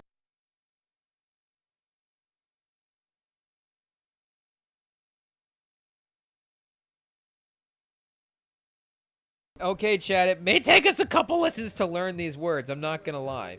Mode gobada meje ke gazo un dia uyan sibiango. Yo no yongoboya andro. Melo shino mo fieso but no pressure. Mige moto tino mo sensor. Malo tonono tonso miegelo. I mean, I feel like the rhyme was still intact, which is honestly what counts when you're trying to rap over a beat. But I don't know if we necessarily conveyed the same meaning in the words that was supposed to be conveyed as well. But again, if it's a foreign language, then maybe not everybody necessarily knows the words as well. Oh, here we go. They have to run it back here as well too. On tiuan sambiao noron. Oya ulong. As well. I think we might have done 2 different languages between the 2 different verses there, to be honest. I think we can go a little more Eastern culture on that second one. It is what it is. But, yeah, we'll put that in the old Rosetta Stone. Or the Babel, or I don't know, what are we using these days? It is what it is. Guess that's life of sin, want to lose and build to win. I just want to win. Dot my I's and cross my T's. I stood on my 10. Shot my dogs across the city. Thicker than thin. So much time I can't believe my cuz still in the pen. Got a life sentence. I'm still waiting out. Know this. Go way back. Back to tater tots. Handle my business. I be back at the top. Lonely at the top. Ayo, Chad. So, his writing's actually... Is it picking up steam a little bit? A couple of good tracks here in the middle course of the album that are solo focused and not bad in the verses. Take me a helicopter, land in Punta Cana, got me a business lawyer, help ensure I'm covered. I'm pushing, lifting up, about to cut this summer.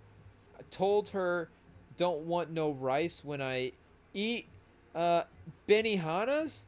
I invest in 3-4 years. I multiplied the number.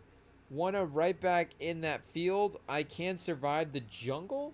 And this is pretty crazy verse 1 here as well too. This might be his most expansive verse of the album anyway. And here we go. We finally got some more Young Thug shout outs here, buried amongst the track list as well. Let's see, you might feel it for certain. I can't take that from you. I rode with you to the dirt, and that's one thing I honor. Gunna is pretty much saying no matter how Young feels in the end, Gunna knows he rode with Thug for as long as he could. He's gonna be simping about it. It is what it is, Jeff. But, let's see here. Verse 2. Take me helicopter, kicking it in the sand. Fence right over the tent. Got me a pretty vibe, and she smell heaven's scent. In the ocean, she purified herself. I feel like Prince, want to go and keep getting by, and that's for sure. Show me you got my back, and I got yours. We making enough to feed my fam and yours. Ride with me all the way. You get an honorable mention. So, I mean, you get some good food and honorable mentions. Not a bad little setup there. 2 countries in 3 days. We've been on a whole mission. Good brain on her for sure. She went, she went to Ole Miss. Oh, chat, a little Ole Miss shout out. Jackson Dart.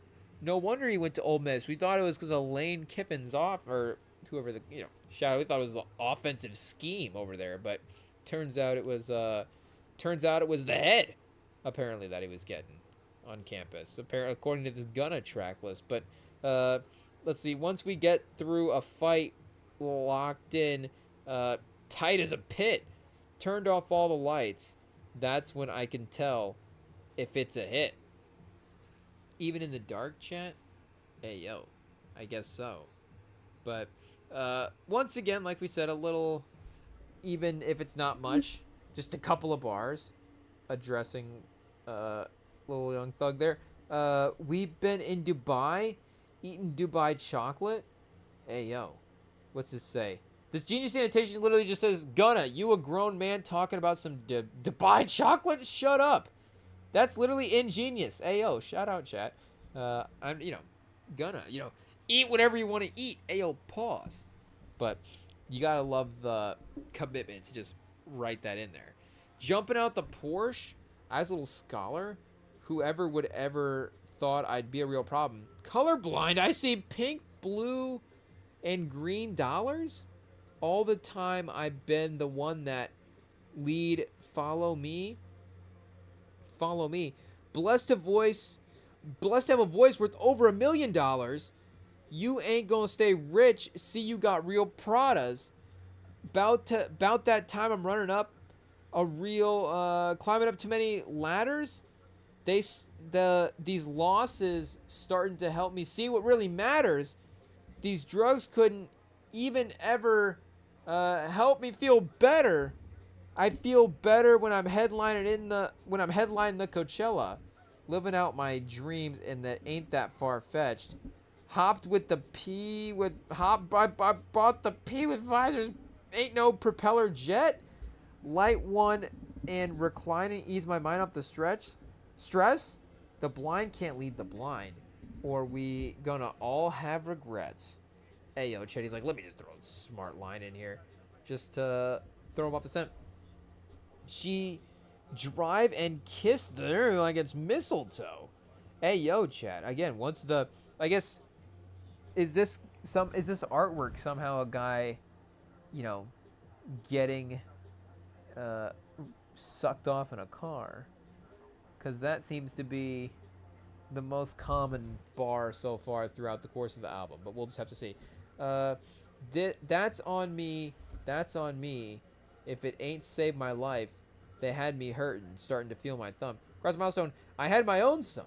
It's on the floor, invested in my own funds. I'm on the go, chasing out the old hound. So far, I can't stay grinding, and on my loan, Johnston. That money train can't stop. There's so much more to come. Hey yo, there we go. Another reference to that. Again, shout out. Pause. It is what it is. Where are we at, chat? Okay, I think we're still locked in here. Rare occasion. Lord Cap and Softboy on the production. Shout out. Popping the hood on the trunk. I'm in my Porsche.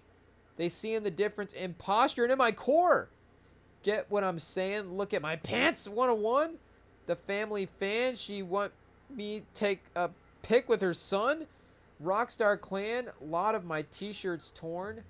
Colleges, yeah, I can go sell out the dorms. Want to be spitting that help you soar.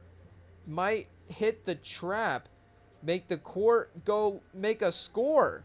Running out through our bank. Then in your porch, watch how they speak on your name when you ain't poor. So he could have done the Scorsese flip, I guess, if he wanted to, but keep that 101 for Jid, I guess. It is what it is. Might have hit the trap with the court. Go make it Scorsese. See, yeah, then you're switching up the rest of it. It's not, we're switching at least 2 bars there, Chad. At least 2 lines. What do we want to have to gonna get in there and rewrite the whole thing? Hey, yo, it is what it is. But once I'm pulling up, then it's a rare occasion. Fans say I'm amazing. All the way, my ear be waving. Wavy? Or it should have been waving. I don't know. 1-on-1. Got it on fire. He'll set your boy blazing. 10 million on my Amax. This is all high maintenance? Oh, that's up there with best rhymes as well, too. Occasion, blazing, maintenance. Pay my lawyer, don't want to see no court cases. Custom made jeans on me, you can tell. The cut ain't basic. Rose gold champion ring, look like I'm Tom Brady. Okay, chat, I don't know if we said that wrong, but maybe force that one a little bit. But the rest of the rhymes there is not bad from Gunna. He was cooking. In verse 1, Under Armour new deal, so I can't rock no Asics? Is Gunna a big Asics guy? If he has his own choice? Maybe for the comfort. I don't know. In the footwork, it is what it is. The footwear. As long as I put in my work, this gonna go for ages? Half of my life was dangerous. Rest of my life, I'm famous. We the one own the land. Because we the one cultivate it. Oh, Chad, he's cooking right now. One of the real dripping that spill on my lady. Presidential, I put mirror tint on one of my Maybachs. Gemini twin like Kanye. I go cray cray.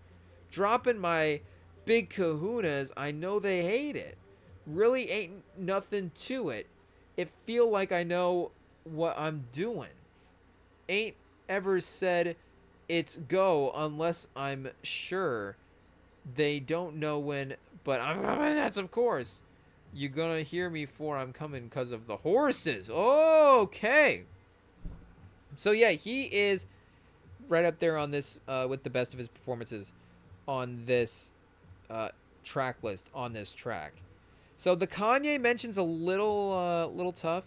It is what it is. I mean, obviously, going crazy like Kanye makes sense for sure. I mean, we get the reference, obviously, but is it still too soon, chat? At this point, we haven't quite processed having him in the zeitgeist in that way. We say have we had time in a way, but still, at his contributions to music as well, we still need to work all this out.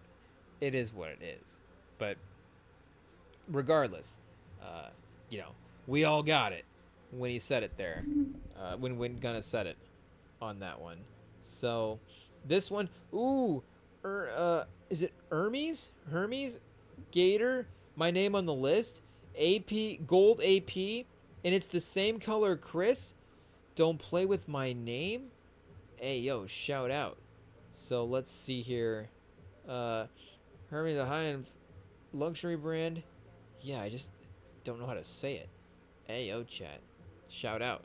But 25-26 Rover at the back. I'm out of your range. Working out, just trying to get back. Plus I can't feel my pain, cause there ain't no stopping it, and I can't even tell what's in your brain. Got my style, ain't no copying, and you can tell it ain't a phase. I grew up with a letter hustling that came up from nothing that were my age. Southside came from dirty. This get ugly in many ways. Rockstar cut by my hoodie. These put on anything, and ain't nothing left to it. I know how to do it, and then I guess for the chorus as well too. So the first genius with no Young Thug reference is, I guess, just to clarify the fashion brands in question. But just spitting, having fun, good times on this track. So we made it to track 20, track 21. Hey, yo, chat. See, not a bad listen. Not a bad listen. It gets you through a couple of different types of songs. I mean, shout out. It is what it is. I mean, our guy, he's probably going to win the day. But this is a fun hour 8 for sure. Just towing the line, I guess, for the bloat potential here. If we go more through these last couple of tracks, or just through the track list in general, with more precision to figure out what we'd keep and not, then, we'd really be able to say. But at this point, this is definitely a good flow from each track. And there was nothing like, obviously, I was like, skip! Like, oh, we just can't do it. It's crazy. But verse 2 on this, I don't know if it's just a season, but it's like my heart's getting colder. Okay, maybe you've heard that before. God had set me back, and it's like all starting over. I done got back moving. I had to return a few soldiers. Put your feet in my shoes. Let me see you stand on my shoulders. Wintertime in Iceland. Hell yeah, I'm the coldest. Roll it up, light it. What's the smell? What he's smoking? I'm the problem on a hike. I'm a problem on a hike in a proper trail. Keep me focused. Couple vibes. Ain't got no wifey. I'm a player and they notice. And I'm stiff cause I don't like it. I go stale cause they holdin'. Know some bitches. Know some that's trifling and they want to stop you rolling. Hey yo, chat. It's late night thunder, and I'm still out here coasting. And so I honestly think that maybe his rhyming, I guess, has gotten a little better over the course of the album. I guess, we have to go back and rewind time an hour to the start of the album and see what he was like at the start as well too. But I just feel like his verses have become a little bit more expansive and a little bit more, it seemed like he was a little more phrasy at first, but he is, maybe unleashing his pen a little bit more throughout the track list as well too. So yeah, this one, a little bit more, condensed, tighter on some of the rhyme scheme stuff for sure. Gunna, Diamond in the Rough, Rock Solid with No Cut, Broke Out of Touch, These Diamonds Ice, I Got 'Em Crushed. Yeah, Cartier Crash cost a whole lot of bucks. Yeah, Gunna Wanna Keep Braving Waves, F a Brush. So even this one, a little bit quicker, but the tightness of it is obviously working. Pause. I bought her a sculpture of her butt. Hey, yo. I don't play and they coming in clutch. Don't look at me. I ain't telling you what it was. This is, so a little shorter, I guess, just in general as well. So again, gets a little bit more expansive there from time to time. But this track's a little quicker as well too, so it works for this beat.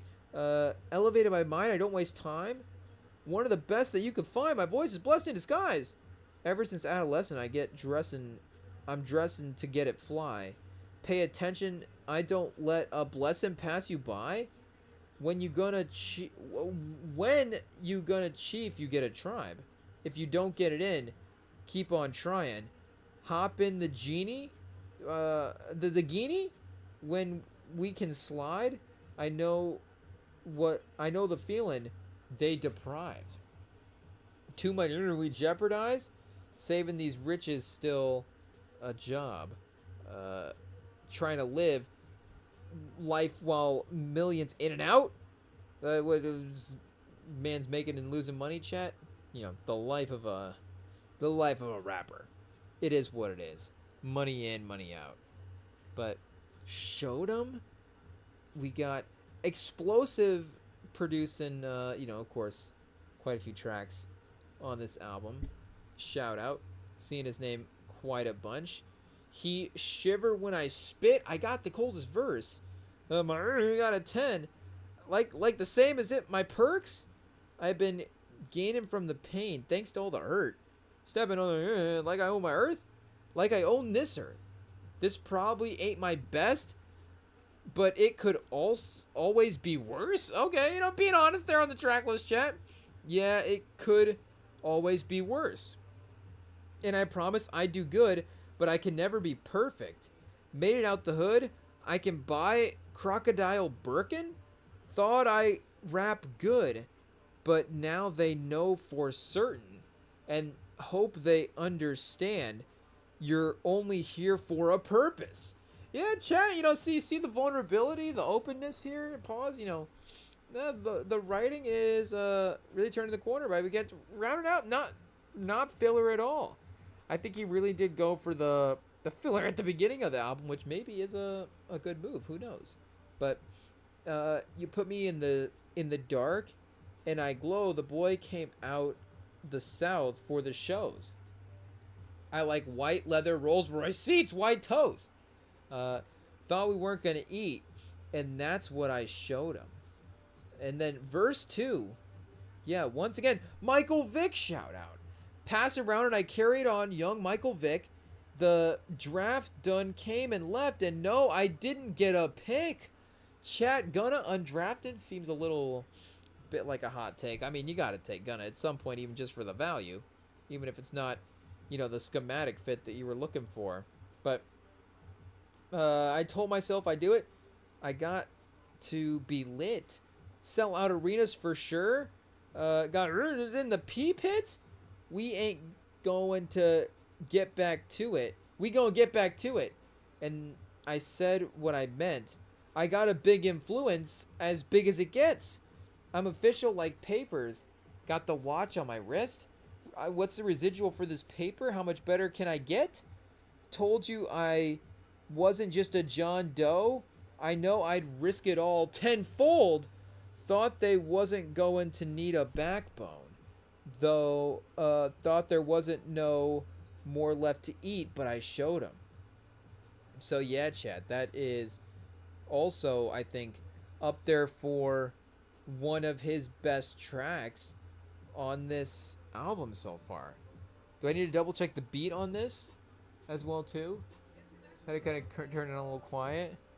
Maybe a little singy on this one as well. Maybe we're getting a little credit for the cadence there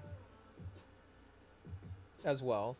But yeah, this is not bad writing to close it down. I thought I told you time and time again, this wouldn't stop. I back end show to show. I try to triple and double the pot. Book for at least 6 figures. Show them more from here on out. Pulled up in the 25 rolls, all gray interior for whenever it's cloudy. Okay, Chad. Every day building my growth. I'm chasing health and wealth, not clout. Shout out. So this is probably reference to the Cullinan series 2, which introduced the perforated pattern. Inspired by the changing shapes of clouds, this a symbol of serenity and refinement in 2025. Oh, here we go. We actually got the interior.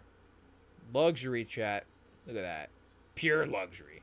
It is what it is. But as soon as I got off work, I'm out the door. I'm in and out. Baby girl slurping and burp just like the perk I'm in her mouth. Is green as my turf. I got out the dirt without no doubt. Money keep coming and coming. We saving this summer. Saving the winter this summer. We wildin'. I can't even call it freestyling. Young wanna design in the style ain't free. Travel the globe like a trotter. I'm going back to Saudi to pick up the cream. Land in the A, hit the office. I got a new offer that I gotta read. I gotta turn this one back up so I can actually hear this. Ayo, chat. Nice little kind of flow rhyme switches are fun throughout this song as well. Yeah, chat. Can we just like 2-disc this and just get disc 2 for the album? But we'll also go back and revisit disc 1 as well. Beaten like a Nextel chirp. 200 a verse. I don't need no slouch. Can't quit. I'm giving hits. They can't keep count. Forgetto deep dish on the all black range like it's power. Ain't playing the pain in my veins, but the fans feeling the crowd. Money, it's hard to keep count. I gotta watch the accountant. Oh, Chad, so does he have to watch the accountant, like, keep an eye on his own accountant, or does he have to watch the movie, The Accountant? Like, I got the accountant on my watch list. What's he saying here? The Accountant 2? Hasn't seen the more Bernthal and Accountant 2? Is added that to the watch list? I'm not sure, but I would not be surprised if Gunna was a fan of The Accountant. Seems like a good movie for, I mean, just, rappers, hip-hop people, us, us fans of action movies alike, for sure. So, I mean, hopefully that's a shout-out to The Accountant. That'd be a fun one in there for sure. P-Star, P-Factory. I'm serving the streets. We ain't having no droughts. Book a lock. Give the TC. The Cruise Elite. They turn into hounds. Ayo, Chad. Shout out Gunna. Did we make it to the last track? Him all along? Ayo. Him all along. Scrooge McDuck. Is that how you start a song called Him All Along? Scrooge McDuck got one of my rooms all flooded with gold. I done bought 2, 4, 5, 6, 7, 8 carats and stones. Cash on the California couch. Can't wait to go dress my home. Smash all you itty-bitty rappers in a minute. I was trying to prolong. On my way to reach my goals, a lot of doors open and close. Been spending million on clothes. I've been making million off clothes. Stacking new and vintage old. Garments stay vintage and old. Cut up my shirts full of holes. Gonna want I got a lot of hoes. Shout out my cousin. Shout out my cousin. My kin, my blood, my folk. Hold my team. I got to plant the seed. Give it water to growth. 500,000 in euros. Third whole country. I travel the coast. Always said I wanted. Young wanna done it. I do what they don't. Young wanna the man. Ayo, chat. Verse 2 looks fun. Freaky, she swallowed my kids. Pull up the kid. She left her at home. It's 10 p.m. in Atlanta. Where I'm at, it's 4 in the morning. Marabella, Spain. The view is insane. Round the corner from Jordan. Speed in the coupe. Jeff Gordon. I got the Ford imported. Knew that we sold out the Berkeley. Now we gonna sell out the Garden. Trap, I'ma F up the market. Young Gunna, really a Martian? Excuse me though, like I'm paranoid. I'm protected by carbons. That actually might be the best verse of the album, chat. Who knows? That is some nice, tight pause writing. Good flows. Speed in the coupe, Jeff Gordon. I got the foreign imported. I mean, that's crazy, chat. That's the Jid playbook right there. They trying to stunt my growth. I've been steady chasing my goals. Going through motion, stay strong. He done been with him all along. Look at all his money. We done grown. Lot of different places. I done flown. I mean, he's a poet, chat. Gunna the poet. Shout out. It is what it is. Shout out to all the poets involved tonight, chat. Jid, Gunna, Spike Lee, and Denzel for their movie next week. I guess we'll be reacting to that, of course, when it drops. And, I guess what's on the slate for next week's albums? Big X, The Plug, drops an album in 2 weeks, as he announced. So we'll keep on the lookout for that. And he dropped a single, I think, today as well, too. But, yeah, shout out to the Jid album. Shout out to the Gunna album. Great stuff from both these guys tonight. And if you want to keep following us along on the live streams, you can, of course, stay locked in on the YouTube here. You can follow the REMINGTOM pod on the actual podcast platforms because the live streams do go up there like an old school podcast, chat. It is what it is. Is our guy Joe Milton playing for the Pats here on this? I keep thinking that game is live, but they just showing replays. Or is this game live? Are we cutting into this game? Or are we replaying this game? Maybe they're replaying the game. I don't know. The closed captioning is covering up the score. Oh, I think it is first quarter. Let me see. First 2:02? Yeah. So is this Joe Milton? I can't see. I don't think Joe Milton... Too good for preseason? I don't think he wears number 11 or whatever. Same number from last year. Who is this quarterback? Josh Dobbs? Who do we got? Can we get a jersey? Why are we showing Jalen Polk in the huddle? Show the quarterback. I guess, he's one of their higher draft picks from the last couple of drafts. Literally just Jalen Polk cam in the preseason. What is this? Can I get at least a stat or something from the quarterback? Oh, here we go. Good run. Who's the running back? Is the running back supposed to be a starter this year? Number 1? Number 4? I mean, the camera work here. I'm not trying to call anybody out, but is this preseason camera work? Who are we showing? We're not showing anybody important. Oh, Antonio Gibson? Maybe? Shout out? Okay. So Antonio Gibson in preseason doing work. We'll keep that in mind for the fantasy drafts, I guess. But, yeah, otherwise, like I said, you can stay tuned to the REMINGTOM pod across the various platforms. Message us at REMINGTOM pod on Instagram as well, too, if you want to send us a DM.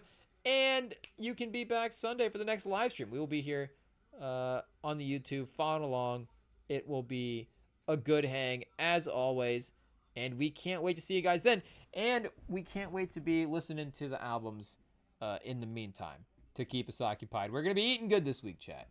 Hey, yo, we got some great new music. It'll be fun. The playlists are supplied. It is what it is. So, shout out. We look forward to seeing you guys on Sunday for the next live stream. And go enjoy the rest of your night. If you got some left, we'll see y'all later. Peace.